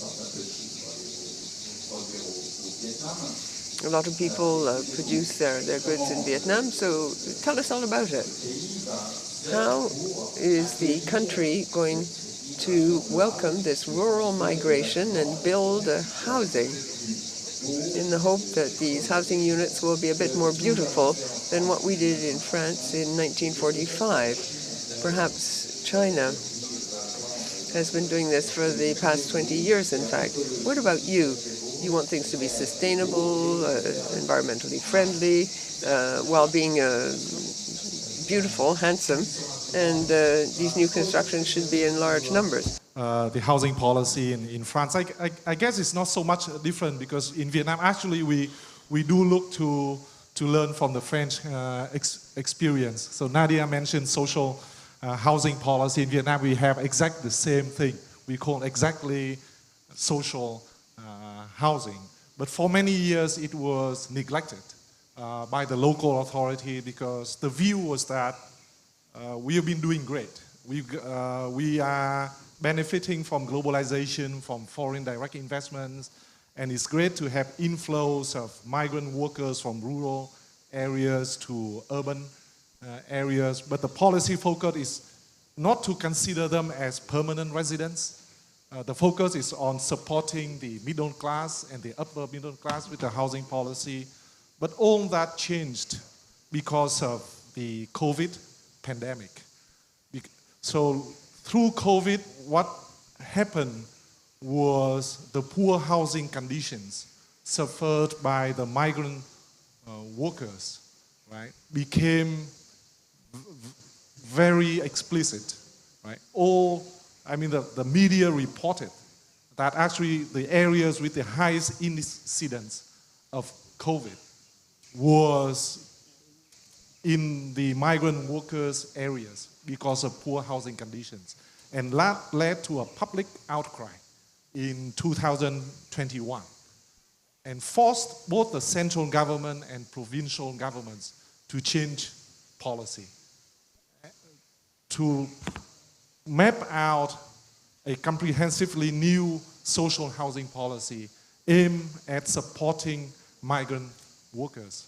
The view is that they see the risk of rising social tension, and they know that the future of Vietnam will continue to be open economically, right? Getting the benefit of the change in the global supply chains, moving more people from rural areas to urban areas and to newly developed industrial zones. And they cannot do that if they cannot form a newly sustainable housing policy. But then again, like France, there's two issues critical, is over-regulation regarding to land policy. And the second one is lack of building supporting infrastructure.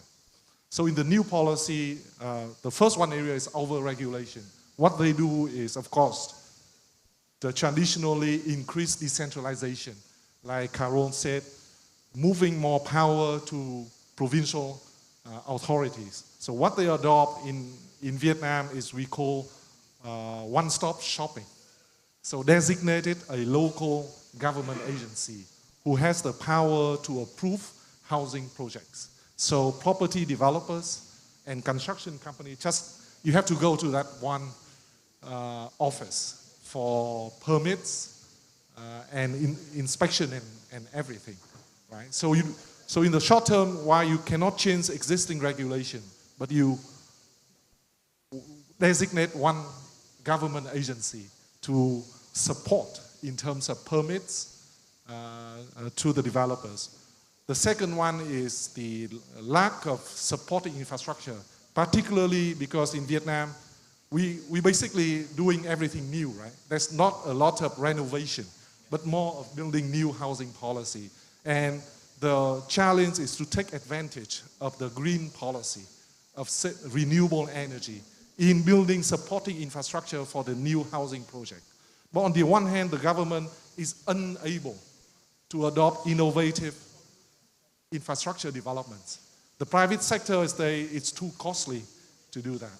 So the idea now in Vietnam is to use the public-private partnerships, PPP schemes. So for the local government, right? So they are now asked to take a certain percentage of the revenue from the auctioning of public land to contribute to the development of new sustainable projects, right? And the private developer can receive that money from the government to build connecting infrastructure, especially this is solar. This is our policy of Action Logement. It's the 1% of wages. Yes. And also, so if you can like assign 20% of every commercial projects for social housing, so you get that support from the government, but you have to do like sustainable infrastructure, right? In terms of the circular economy, water supply and water treatment, you have to do green and renewable energy. The advantage in Vietnam is you have solar throughout the year, and actually rooftop solar is now very cheap, cheaper than other sources of electricity. But the issue is transmission and smart grid, supporting both residential use and industrial use. So that's money from the government coming from the revenue from auctioning of public land can support. But the real initiative come from the private sector, right? So this the private sector who. Thank you.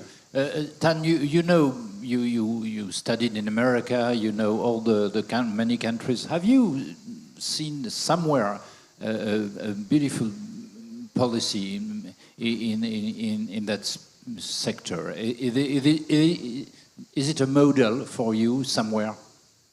Or Vietnam will be the model? No, I think the policy intention is always beautiful. The challenge comes implementation, but at least for now, I think there's a serious political will to do that. In your case, I think for me is every country. I mean, you have beautiful models, but in the end, is can you have enough public support that result in political will? So in the case of Vietnam, it was because of COVID. Hope. Force policy change. Hope. Voilà, l'espoir. C'est la session de ces rencontres. Donc c'est très bien. Well, it's wonderful to wind up with this very hopeful thought. Thank you to everyone. Thank you, Thanh. Thank you, Carole. Thank you, everybody. This session is now closed.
Bien, bonjour à tous. Bienvenue dans cette session Finance éthique ou Finance en TOC. Je suis sûre qu'un certain nombre d'entre vous ont une opinion bien tranchée sur le sujet. Alors, pour essayer d'y répondre à cette question, nous avons deux invités, deux orateurs de marque. So, we're going to start. We have Aurore Laluc, who co-founded Dublin Institute and who was elected to the European Parliament in 2019, and she chairs the intergroup on the New Green Deal and is extremely active. And we have Stéphane Boujna,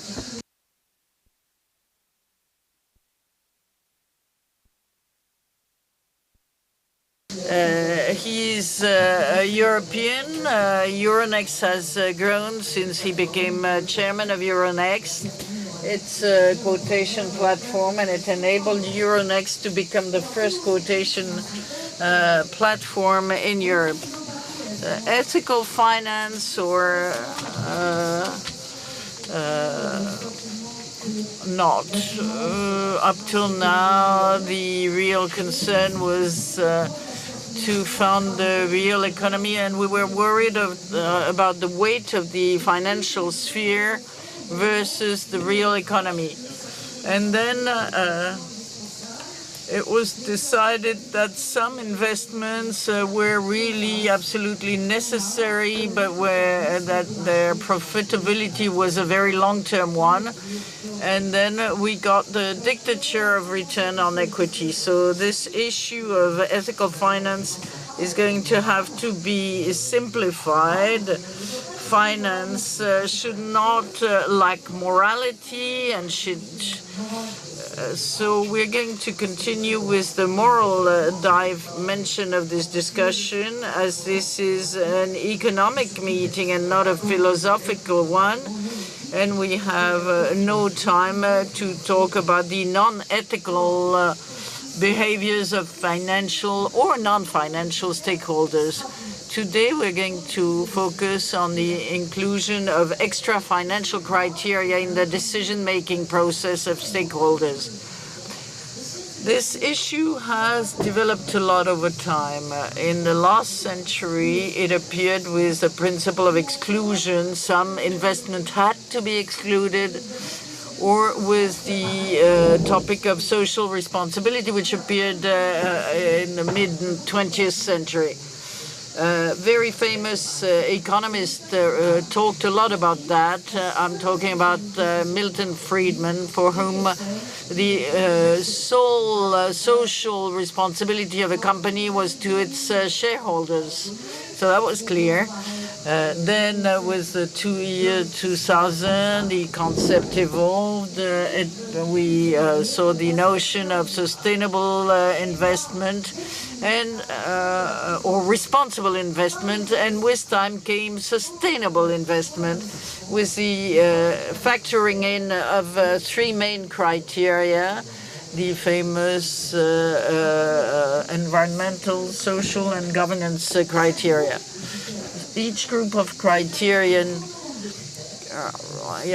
has a subgroup, let's say, with a lot of sub-criteria, and everybody agrees that finance has to be sustainable and also ethical, but the geostrategic or political dimension has integrated the discussion. How can you reconcile investments in weapons and defense with these criteria? So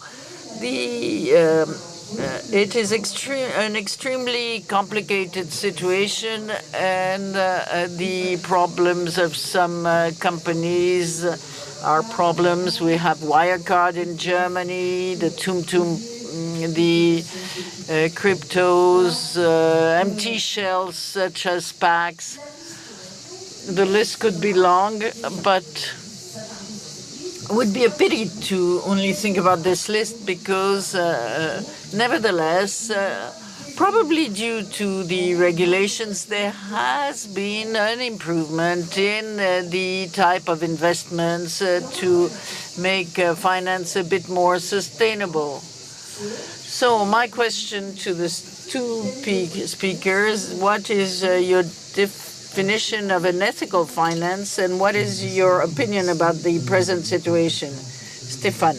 Well, thank you very much for inviting me. It's a great honor to be here with Aurore, because Aurore Laluc was elected to the European Parliament, and she took over with great efficiency and discretion what Pervenche Berès or Mr. Lamassoure used to do in the past, i.e. a small group of members of the European Parliament who have been working very hard to enable European regulations to take into account the ethical preferences of France. So not all European parliamentaries have the same impact, I must say. Aix-en-Provence is not a place where you can give the various notions. It's a place where you have discussions and you talk science, and whatever you say is always very pleasant. So the title of this is a bit of a hold-all, which was probably formulated to fill in the room. First of all, if you think of finance, before you wonder whether it's ethical, you have to see what it's used for. It's first and foremost for people who have too much money and not enough ideas, and people who have too many ideas and not enough money. So it's a problem of allocation of an abundant resource with no yield over to, and reallocating it to people who have no resources but a lot of ideas. Since the end of the 20th century, finance has become extremely specific, i.e. it's become the most ultimate mean of getting a great number of information to circulate very far away to many people simultaneously. So the volume and technicality of the information that is circulating is unheard of. And this is an innovation that enables finance to become a vector of diffusion and dissemination of collective preferences. The next element, which is primary and basic, and then we can talk about ethics, is that money smells, let's say. At the time of payment, the transaction is over, but you express a collective preference with this. 4,000 years ago, in Egypt, once you had slept, eaten, and had children, your only collective responsibility was to build the tomb for your leaders. So now we are and then for several centuries this turned into investments, meaning building huge religious monuments, or the operational expense was to go and free the tomb of the Christ. And then came the Industrial Revolution, which is the big boom we saw, where you see this magic notion of the turning the yield of resources towards production. So in the past centuries, people have been turning their money towards yield and capital gain. And for the past decades, investors have been saying, I want some yield, I want capital gain, but as my investment has a smell or connotation, let's say, I want you to invest my money with more transparency, I want to contribute to the local common good or to decarbonation of economy. It's a bit like investors in the main investing areas like the US, Canada, or other. We're saying, I want a little piece of pyramid, a little bit of a cathedral, a little bit of a crusade integrated into my investment. So the investment is the expression of a collective preference. And along those lines, the discussion on ethics is can finance be the vector? I'm not an economist, but I remember what we used to say. Does it produce positive externalities? If I take the savings of the investors and I fund the energy transition, is it good and is it ethical? Yes, but finance has always gone with preferences, and preferences change. So funds go where preferences go. And the last point that would reconcile the 20th and the 20th century worlds, the decarbonation of the economy generates the highest part of the capital expenditure since the Industrial Revolution. We're talking about mobilizing for the planet several tens of trillions of euros, between 3 and 5 a year until 2030, in order to fund the energy system. So whoever is positioned for this will make interesting investments. So 2-3 trends, let me finish with this, are going to take as much importance. The aging of the population and the fragmentation of globalization. If you're in one of these elements, whether ethical or not, it's a time for reallocation of investments that naturally drain finance. So, okay, so collective finance, because it is the expression of collective expression, but Vespasian used to say that money doesn't smell anything. Well, I disagree with him, and Vespasian used to say that, but I disagree. Well, I tend to agree, says Catherine.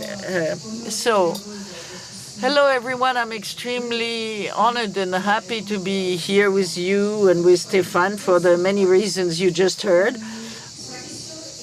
Talk about the ethical aspect or the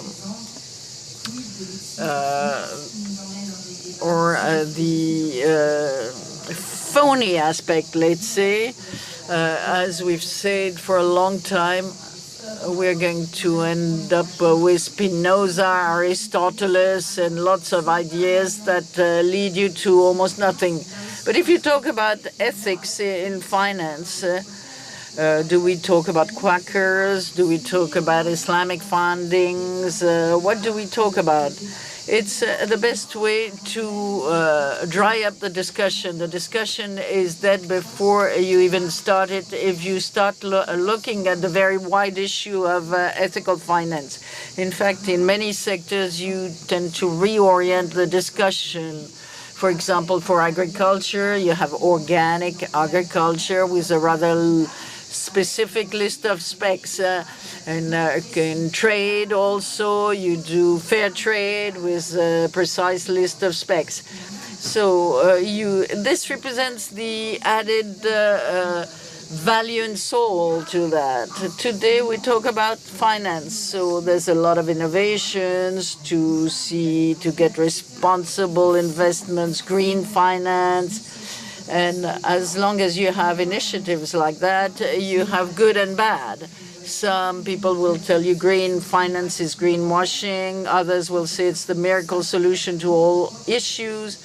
Well, all this is done on a voluntary basis, and you need to regulate, you need to pass laws in order to be able to know where you're going. And I believe that the main challenge, in my opinion, is that these regulations should not stop the ecological transition, environmental transition.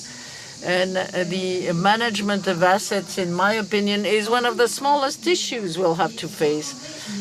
And to pick up the words of Jacques Mistral, following the 2008 financial crisis, said, you have to compare finance and nuclear issues. It is as explosive and dangerous as the nuclear sector, and it has to be very well regulated. You don't need an ethical nuclear sector, you need a regulator one. And the same goes for finance. If we were to pick up on what Jacques Mistral used to say, we don't need an ethical finance, but a regulated finance which serves the economy, which itself has to serve environmental or ecological transition, and which itself goes through politics. Yes, okay, but then what kind of quantitative criteria should you use? Exclusion, progression? The factoring in of only one criterion per at a time? Okay, for a decarbonated process, I'll get the children working in Southeast Asia. Sorry if we're being somewhat emphatic or exaggerating, but we're going through through a turning point in capitalism, a transformation of capitalism. Sorry to say this, we don't necessarily see it because it's going to take 20 years, but the preferences, or let's say, the expectations of people who have money as concerns the use that is made of their money are changing institutionally. And as we were saying in the past, it's an issue of the liquidity of capital gain and yield, but also it's an issue of the satisfaction that people get from it. And the use of funds is becoming somewhat professional with the introduction of a number of standards that describe and define what is green, what is brown, etc., what is right or wrong. Today we have a first bias. When we talk about ESG, environmental, etc., it's a whole doll. You have environmental issues, you have charity business for the social part in the countries that have no welfare state, where things are treated by taxes and social action in European countries. And then you have a diversity of governance models with transparency of listed companies. But you're mixing apples and pears, really. In fact, of the new ESG indices, we have 90% of our indices are based on the ESG, whether you call the CAC 40 ESG, the MIP ESG in Milan, or whatever. These indices are more strictly linked to decarbonation so that the main asset managers can direct their investments towards investments that are considered as green to satisfy the demands of their own investors, which are the people who have savings. So it means a huge amount of work because there's a huge amount of standards. And I would like to finish by saying that we should be happy that the elected authorities in Europe have taken on this responsibility, because as you're talking about non-financial performance indicators, as you're talking about ideological indicators, is it better to have diversity or not? How can you develop it? How can you define the diversity of boards, of corporate boards, etc.? All these are political elements. And let me finish and conclude my purpose. It's better if people like Carole decide on this with others like Javier, Sven, Helmut, and Giovanni, and a few girls in a group. It's better for them to decide the standards rather than what we decided 30 years ago with the accounting standards that define what is worth something. I'm talking about the IFRS standards, were developed by an opaque group of accountants, mainly from North America and Great Britain, who developed the accounting standards that apply to the rest of the globe.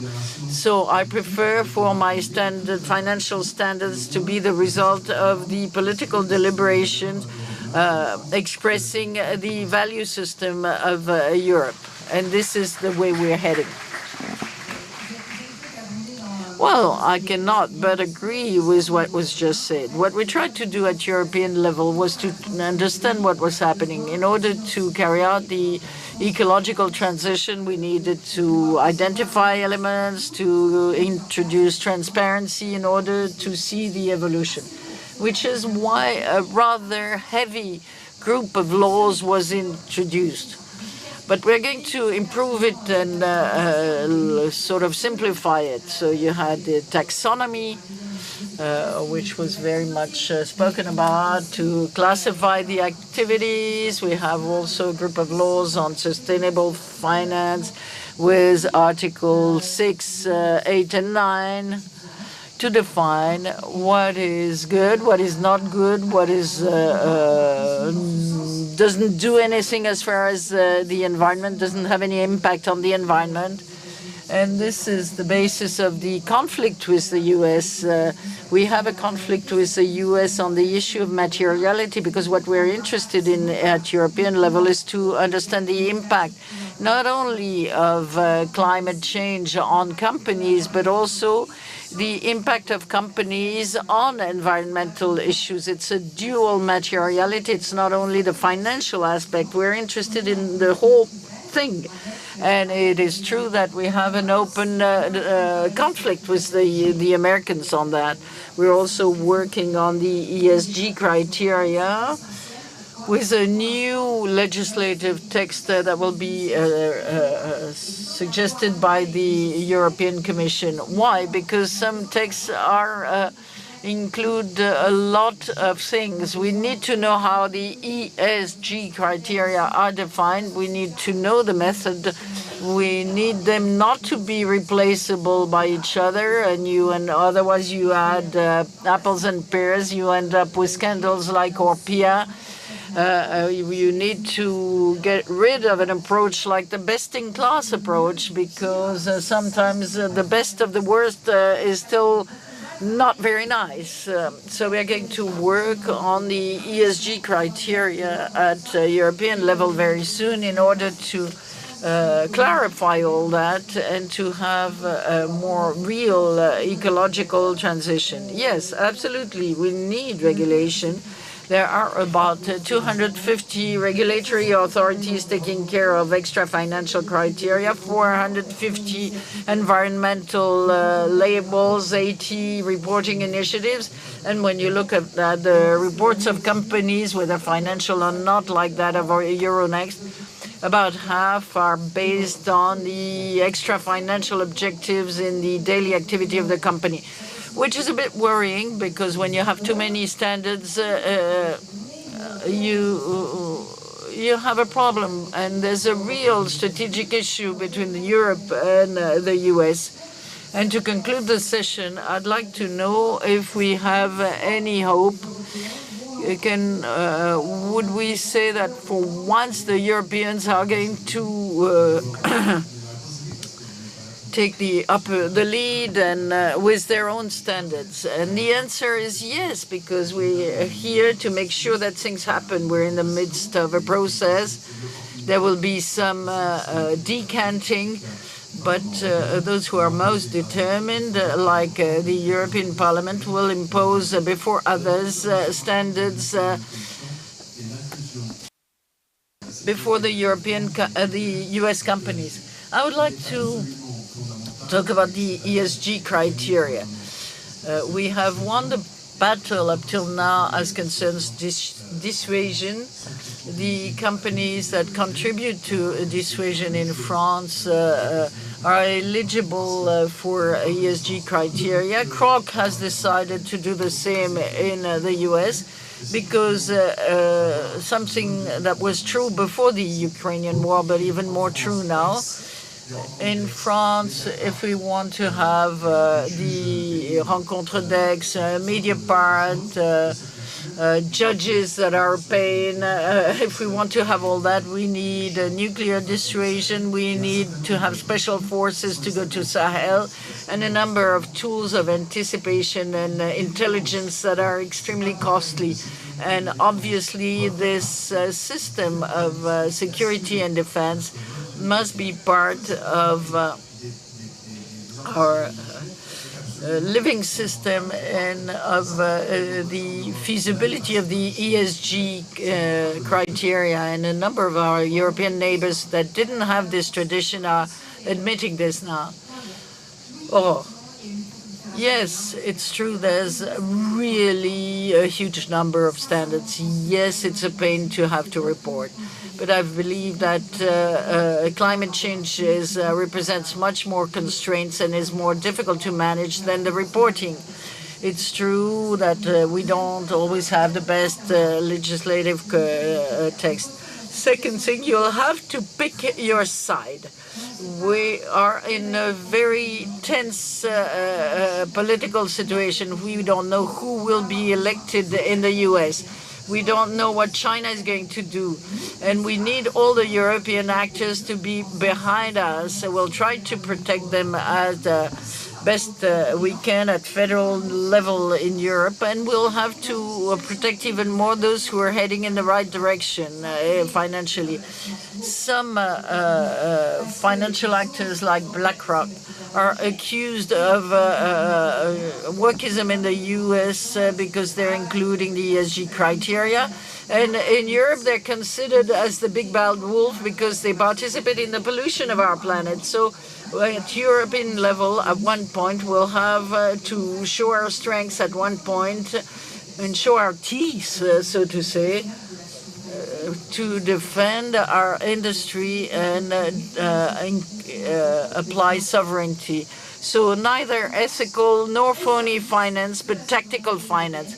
I would say finance at the service of European sovereignty and strategic economy. Thank you.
Bonjour à tous, merci de vous installer.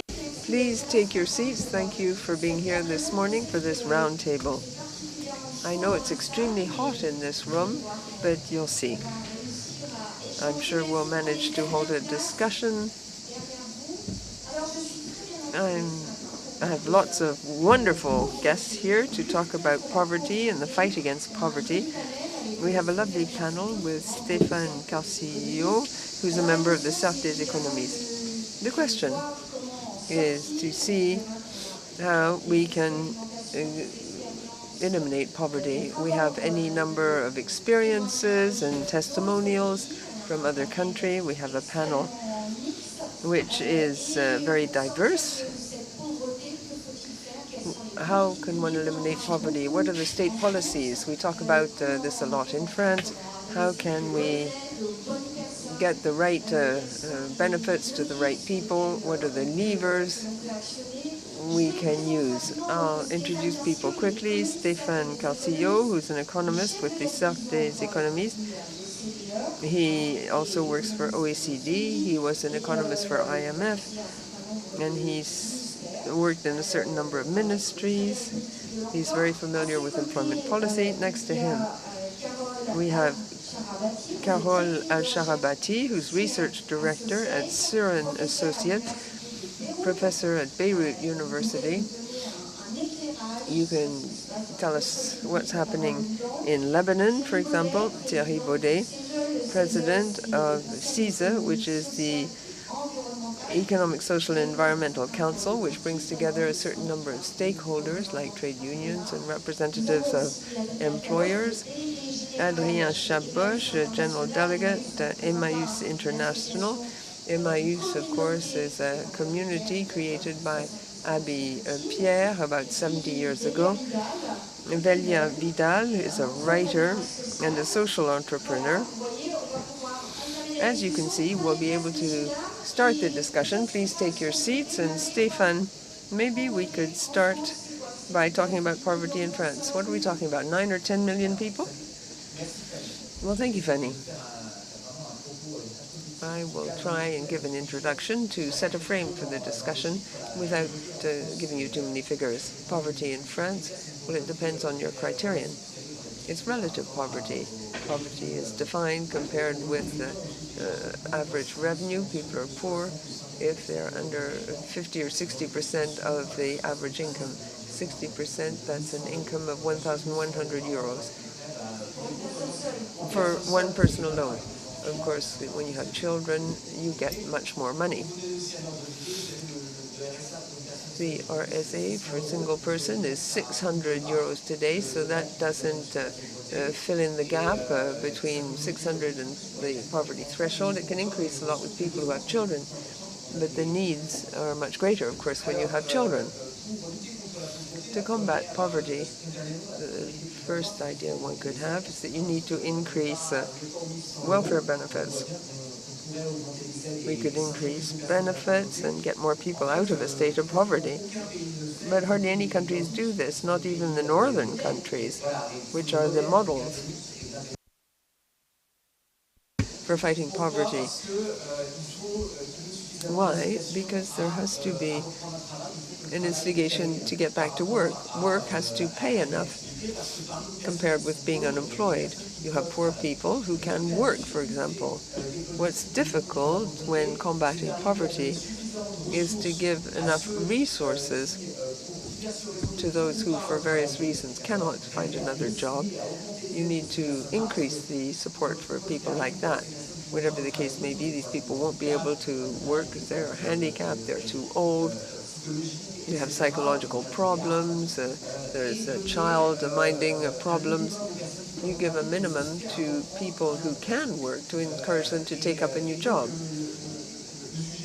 So I think it's an interesting topic. Now then, in terms of monetary fights against poverty, a lot of people who are entitled to this support don't ask for it. the number of people eligible for benefits but who don't ask for it is 60%. So 35%, one-third of people don't ask for these benefits. So whence the automatic payment of support. If support is automatically paid, you could lower the poverty numbers because there'd be fewer people who don't receive the benefits. But as I said, the problem of poverty is not just a problem of monetary welfare, it's a problem of access to jobs. In France, in other countries too. The fight against poverty, the fight against recurrent poverty, getting people sustainably out of poverty, consists in enabling these people to find a job. 6 out of 10 households are poor when they have children if neither parent works. 2 out of 10 households if one parent works, 1 out of 20 if both parents work. In other words, work, the intensity of work, the number of hours worked per month, because some people work part-time, that counts a lot when it comes to emerging out of poverty. Went the debate. What should we do to help people to find a job again? We have these non-monetary barriers. It's not a problem of inciting people to take a job or not giving them enough aid. It's the people can't find a job. I have a young child, I don't have anyone to take care of the child, so I can't work full-time, or the work is too far from home, or there are jobs that they are too far away from where I live and I don't have any means of transport, I don't have a car. Also, there may be a problem of skills. The people lack key skills. Maybe it's a problem of housing. For housing near to my work, housing benefit, but if I change locations, I'll lose my social housing. So it's a question of mobility, it's a question of housing, it's a question of child minding. This is very important if we are to combat poverty in a lasting way and if we are to enable people to get a long-term job. So you need properly to coordinate all these policies. Went this reform, France and work, there's a debate on the activation of social benefits, make these social benefits automatic. Some people lack skills, they need to be sent for training, etc., and so forth. These debates are very long-standing ones. The idea is to enable these people to get back to work because that will help them emerge from poverty. That's my view in a nutshell. I'll give the floor to Thierry Baudet. The CISA has talked about this for many years, and you've been focusing on poverty. You might like to round off what Stéphane says. What have you identified? We have the social partners who are giving thought to the matter. We have representatives of civil society who are thinking about it too. Can they also provide a solution? Well, the first thing I'd like to say is that the fight against poverty is a matter that must be taken up by society as a whole. The body politic and society must all wage this battle. This idea was mentioned in the 80s. CISA at the time published its views, and our founder said that poverty is not a question of people who need to be treated in an isolated way. Poverty is a violation of fundamental human rights. And I think that this is very meaningful. In other words, nobody deserves to be poor. I don't think we should talk about the poor and those who deserve something better. I think that what politicians say today is a bit ambiguous in this respect. Say you just have to cross the road to find a job or go around the old port in Marseille to find a job. I think that's rather aggressive in terms of this ambition where we say that poverty is a question that must be dealt with by society as a whole. We now have poorer workers as well. For example, household help, the conditions aren't the same if you're in Paris or in the Corrèze, a rural area. So this is a problem that needs to be taken up by society as a whole. Being poor, it's a question of money, granted, but it's not just a question of money. If you're a single parent, you may not be able to solve the problem of education or child minding, and therefore you can't go out and work. You can't cope with unexpected expenditure. You may have a health problem and you don't have access to care. You can't use the internet for private purposes. You can't meet with friends and family to have a drink or invite them over for a meal. So poverty should be part of all public policies, employment policy, but not just that. And the third idea I'd like to mention in the course of this first statement is that I think, when I said it's a matter that behooves society as a whole, I think that in many countries, or in our country, we seem to accept some kind of house arrest in terms of jobs, housing, schools. 100,000 children leave school without a proper diploma every year, and we're not doing much about it. Now, what about the neighborhoods?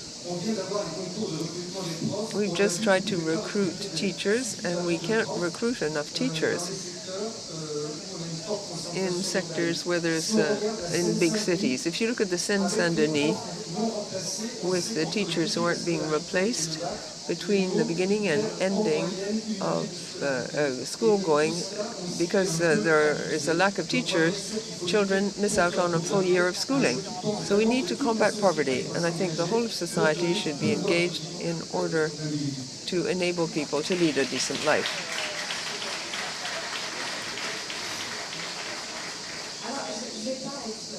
I'm not going to be very formal. The women will speak after the men. I think it's important for Adrian Chabot to take the floor, because in the Emmaüs Foundation, you're there in the field. And what you've just heard, is that your daily experience? Yes, it is. And above all, that enables me to give you some concrete examples.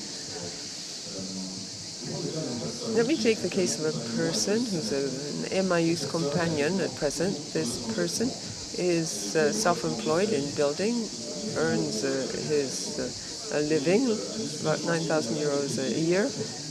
But the person lost all his income because one of the construction companies didn't pay him. And when the person asked for a benefit, the answer was, no, you earned too much money last year, you don't qualify. So he sleeps in his car, and luckily this person now is with the Emmaüs community. Say someone finds himself in a precarious situation, the answer given is not immediate. The answer given by the state is not unconditional. There's no trust. Now, if we have public policies, and I think that's the case over the past few years, which continue to see precarious people as a potential cheater, and if they view the person in that light, then we'll never succeed. Whereas if we say to the person, yes, we understand you're in a difficult situation now, today, we'll give you the means to become independent once again, then things will work. There may be some fraud, but these frauds will be marginal compared with the social and economic benefit, because that person won't become extremely poor. That's a key testimonial. We need to show trust, welcome people unconditionally. That's what Emmaüs does. People say, okay, you're Emmaüs, it's easy for you to do that, but that's what we do. In other words, a person knocks on our door and says, I don't know where to go, I don't know where to live, I have nothing. We say to that person, well, here, you can sleep there. We don't ask for the person's CV or tax declaration for the preceding year. And that's what Emmaüs is all about. And I'd like to say another important thing.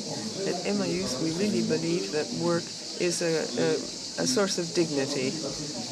All the people I've met in my life, well, no one wanted to live an undignified life. I'm deeply shocked when I hear people saying that there are people who don't work because it's their choice, it's comfortable for them.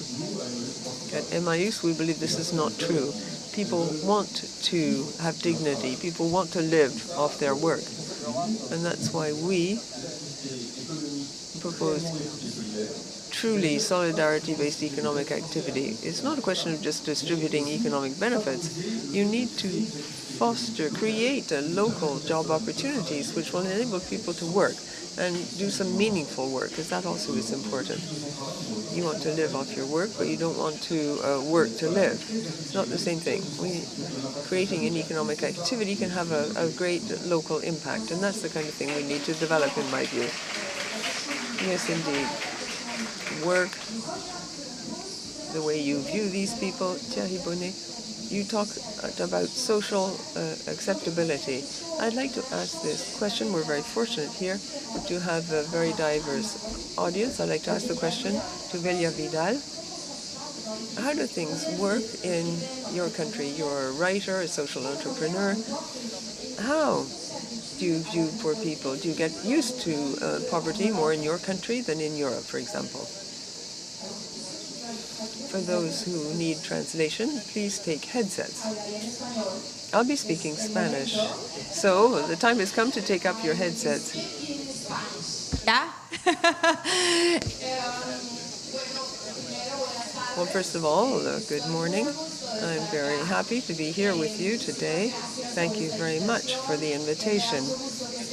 And we have our former minister, Cecilia, here. Cecilia Lopez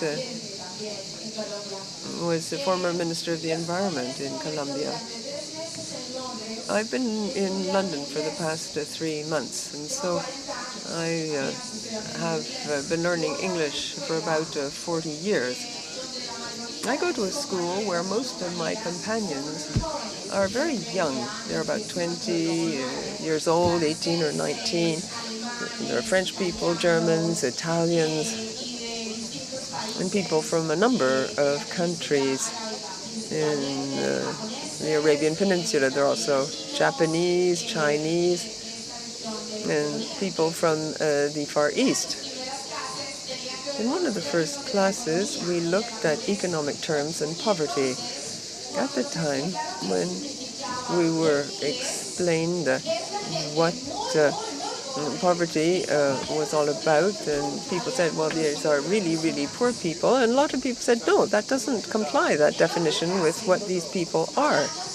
In another class, we talked about the worst inventions of humanity, and I said that in my view, one of the worst inventions of humanity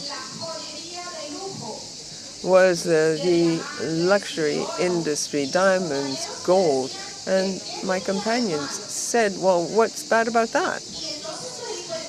And I realized that they didn't know what happened on the other side of the Atlantic, on the other side of the Mediterranean. Poverty, well, the way you view it is very different in America, and particularly in Latin America. It's very different indeed. That doesn't mean that we are accustomed or grow accustomed to poverty. Not at all. One should never become accustomed to poverty. We know full well what it means to be poor or not to be poor.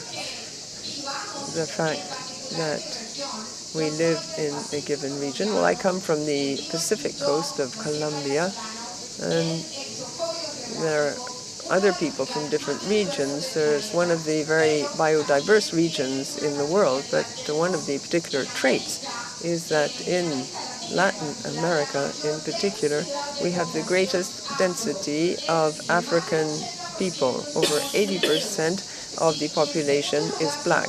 And second, we have a large indigenous population.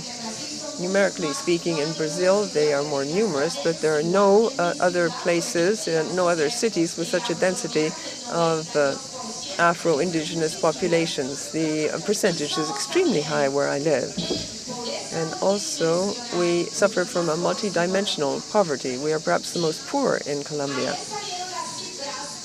We have figures when it comes to food security. Surprisingly enough, the 5 departments with the highest rates of hunger, serious hunger, they have a very high concentration of Afro-Indigenous people. What I'm trying to say here is that amongst all the general causes of poverty, because we should talk a lot about Latin America, I think we have to realize that it is necessary to include the ethnic perspective as a difference. You cannot have a poverty elimination policy without eliminating racism. And that has to be understood as applying not only to Latin America, but to Europe as well. You have to incorporate this dimension. You have to incorporate this racist dimension.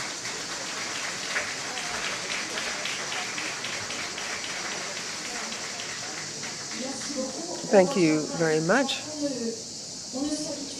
One never grows accustomed to poverty. Whether you look at it or not, you never grow accustomed to it. I'd like to turn to Carole in Lebanon. How are people trying to reduce inequalities? Because that's an issue too. People say that France is full of inequalities, but it's less unequal than many other societies. Over to you. Thank you. In Lebanon, poverty hit us 1 or 2 years ago. It's the third crisis in our contemporary history. And it led to all sorts of bankruptcies. And currently, today, we have 50% of the population living under the poverty threshold, 25% under the extreme poverty threshold. They earn less than $1 a day, and they live off less than $1 a day. What's interesting in Lebanon is that this situation was sort of sought after, almost. It was triggered by a regime which lives off this. It lives off this mechanism for many years. Subsidies applied, but were given to the richest. They went to the businessmen. They went with the wealthy. The retirement scheme, it seems to benefit only 2% of the population. So some alternative had to be found, and a quick alternative, a quick fix. That's why Lebanon opted for cash transfer. This is a cash transfer mechanism every month, which goes to the most needy families. Whence the great challenge?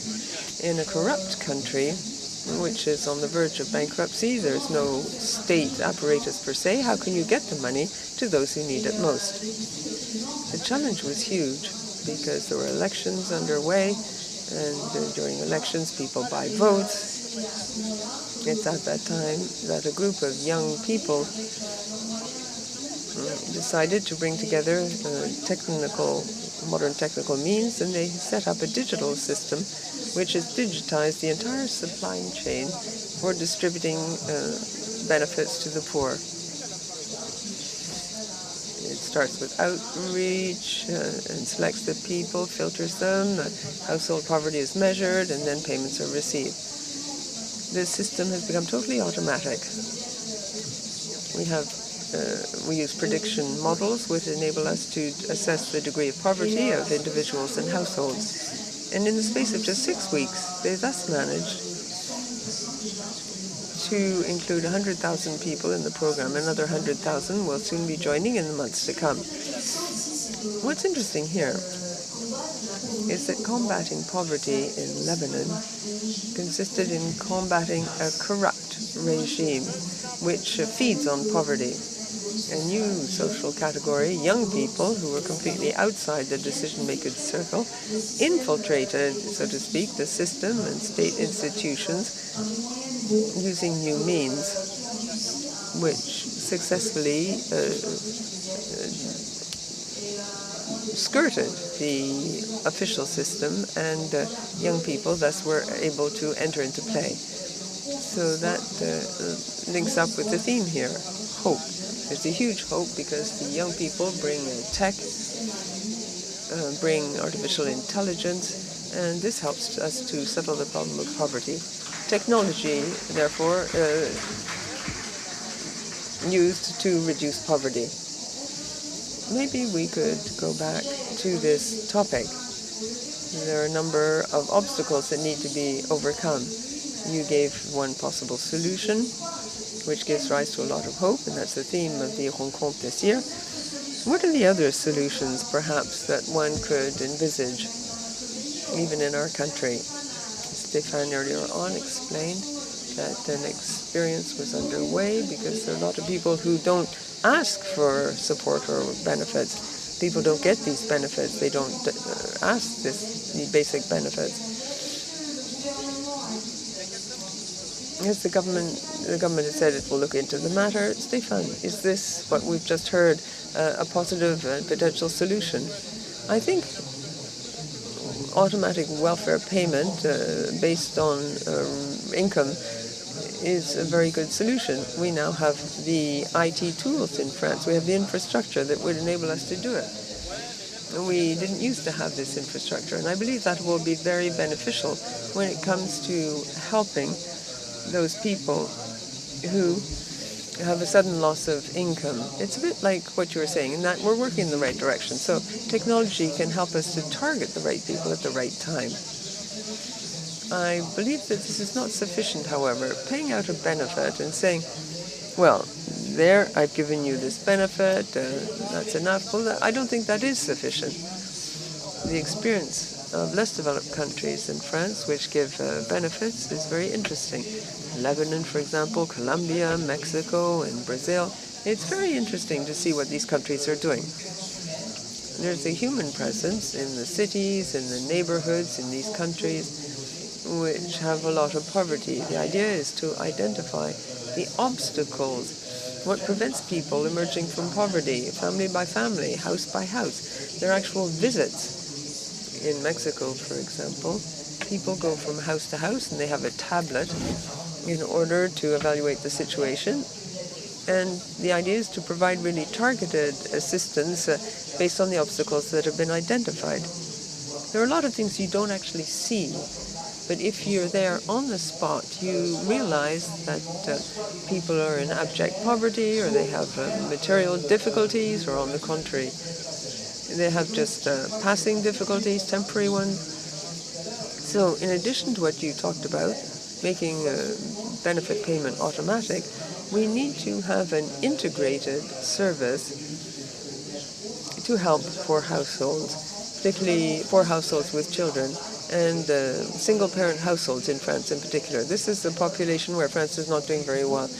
In France, we do a lot to help the poor, but for single-parent families and young people, we're doing less well than in other countries. And I think we need to have an integrated service which will make it possible to mobilize the health services right away, the social services, the young child services, the housing services. Our services are very disseminated. They don't coordinate together, and that in itself is a barrier when it comes to eliminating poverty better in our country. Earlier on, Adrienne Caboche, you talked about the way we look at people who are poor. Nobody wants to feel that he doesn't have any dignity, cannot access a job. What changes have you perceived? When you give a helping hand, what's most useful when it comes to helping people? Well, I believe that the main point would have to be to have a global approach and not to give an answer on one aspect of poverty. As you said earlier, the cash distribution is very important, and I don't want to challenge that, but now if you just think that's enough, you are nowhere. Because apart from the issue of money, there are other barriers, other obstacles. Emmaüs is a bit special, but when you get to an Emmaüs community, you find a job, housing, a decent community, and people who are going to help you. If you have children, your children will be taken care of. If you want to take them to school, you have retired volunteers who can take your children in their car to take them to school and bring them back in the evening. And this is something that happens in the communities and that doesn't exist in the public services in the territories. And you have to remember that poverty is not just an issue of money. There's a lack of access to health care, to culture, to quality housing. If you live in a place that is absolutely not isolated and you have to put the heating up in the winter and it's also remaining in poverty. So you have to really imagine things at local level and think about each area, thinking about what are the various forms of poverty, and not look at things in silos. At present, there's a lot of discussion about the payment of a lot of issues about the payment of the minimum revenue, and there's been a lot of tension socially. Do you think we should put prerequisites for these supports? Should we reduce the family subsidies for the families where the children, for example, demonstrate and cause problems? Thierry Baudet, what would you say to that? Well, my neighbor just said that we have to find local solutions. I personally think that the issue of trust is a major issue. If we talk about the situation today, obviously I'm not bringing down the issue of poverty to the issue of what's happening in our suburbs and neighborhoods, but I tend to say that rather than finding immediate solutions, we'd have to say, okay, let's take a break. Let's take a step back. And let's take time to build the solutions with the people who are at stake. It's not for the political authorities, it's not for the experts to think of the solutions that have to be given to the poor people. In our countries, most of the citizens want to have a say in the topics that concern them. It's true for everyone, including for people who are in great poverty.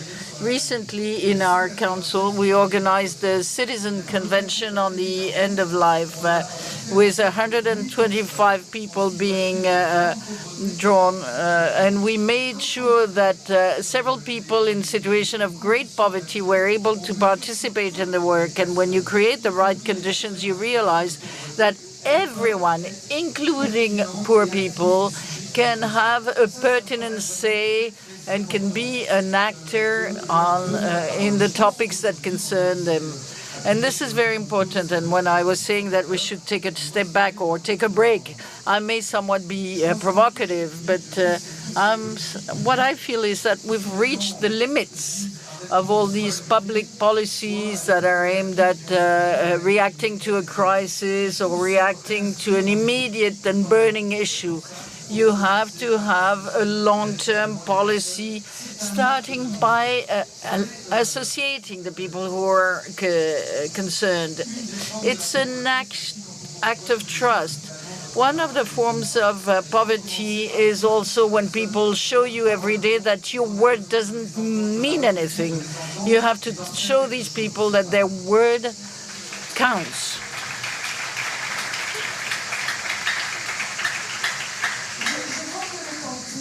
I can see that time is passing, and I want to give the floor to the audience. So please wait for a microphone, introduce yourself, and ask your question.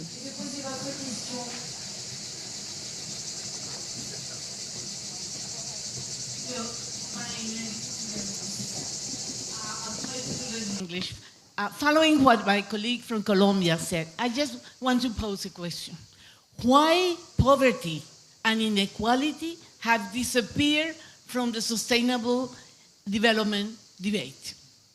When poverty and inequality has to do a lot with sustainable development, not only because it can contribute to all the problems we have, but also because those are the poor people and the unequal people that live in unequal conditions are the ones who suffer the most from the consequences of climate change. So in this panel, I would like to pose the question, why poverty and inequality have disappeared? I haven't, except on this panel, everybody talks about climate change, but nobody talks about poverty and inequality, and nobody talks about Latin America. Thank you. Merci beaucoup. Oui, la question du changement climatique. Yes, this issue of climate change, it is true, because people who are in great poverty are the first victims of climate change. It's true. Who wants to answer? Mrs. Vidal, you want to answer? Yes, I'm going to try and answer what Cecilia said, but I'm going to try and answer about the possibilities, because the others gave 2 answers, and I need to be able to have the same number of answers. As concerns the possibilities, I could very well say that we need to introduce the racial perspective in this discussion, but there are 2 things that are very important. I'm a cultural manager. I moderate a non-for-profit in cultural organization that is developing in this area where there's a high level of poverty, and we promote reading. We work in the educational field with 2,000 families to promote the development of a critical mind, of a creative mind, because this is very important for poverty, to fight poverty. In these families, we already have children who've entered university, and I'm absolutely convinced that this is going to change the fate of their family. In fact, it has. Some of them are already working with us. What I want to say is that it's very important for the states to identify organizations such as ours, because as Thierry was saying, it's not just something for the state. There are many organizations of civil society, and there's many of us in Latin America who, through their work, are helping to try and eliminate poverty at all levels.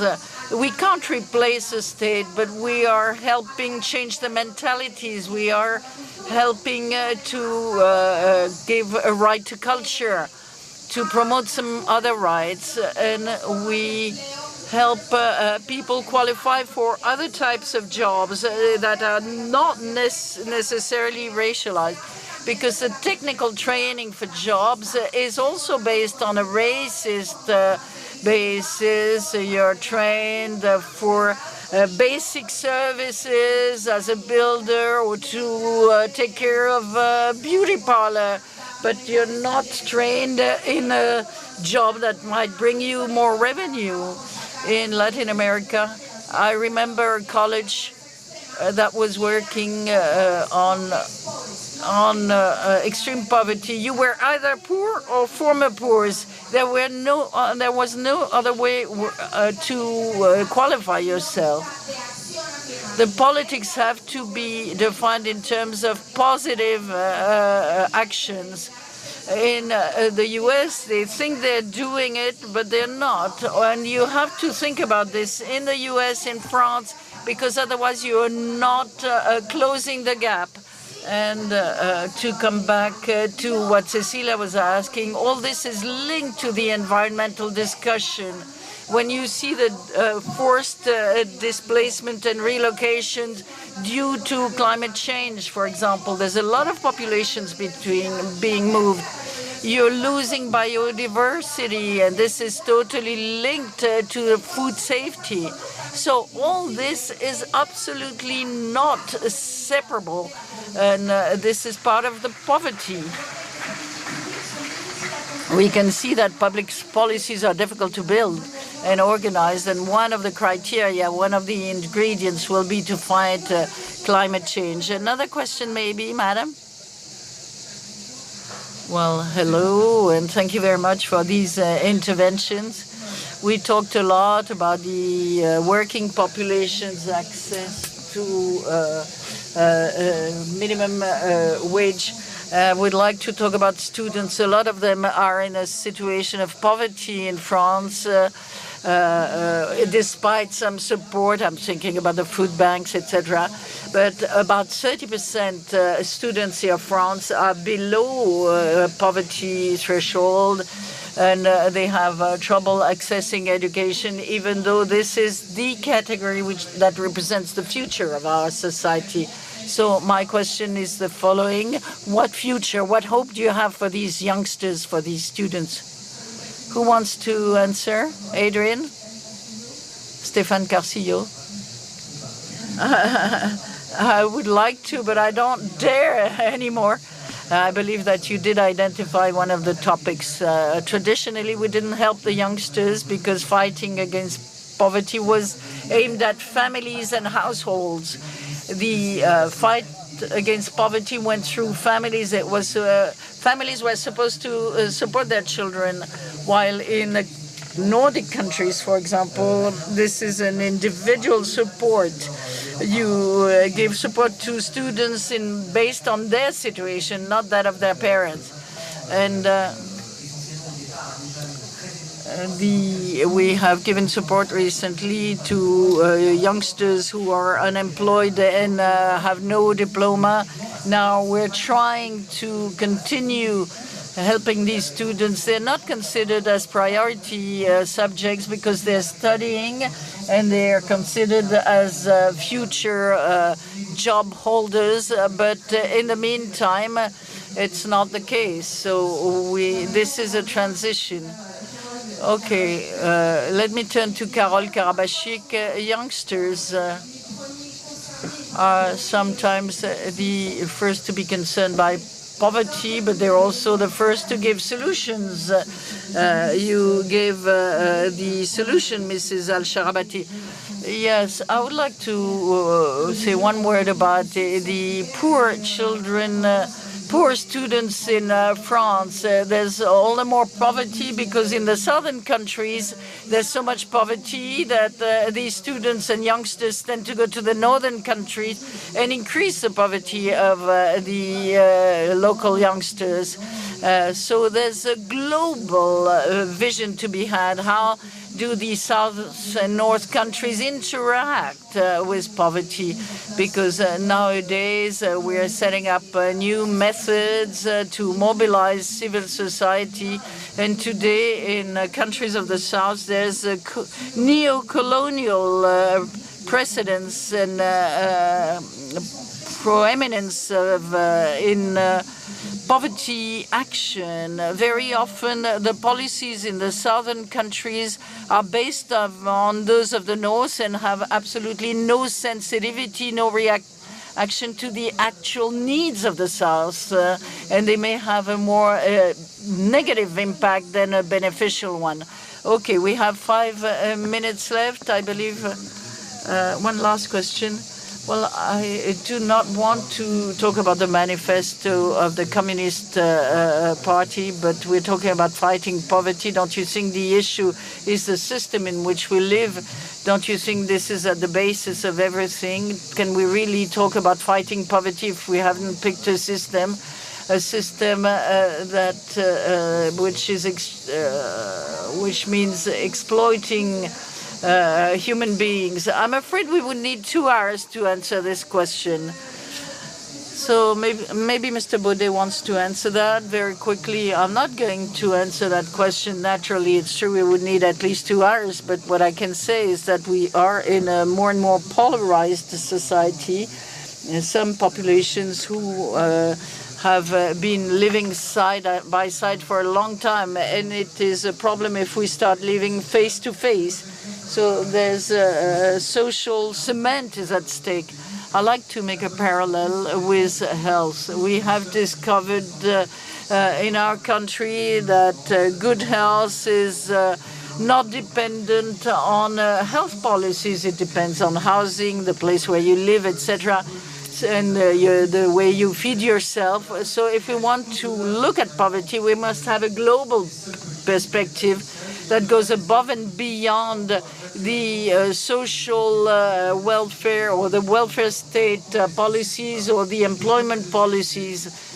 This is not enough. And the second issue is would be to say that amongst the fragile populations, there's a lot of talent. I can see Saïd Amouche here, who is the founder of Mosaic HR.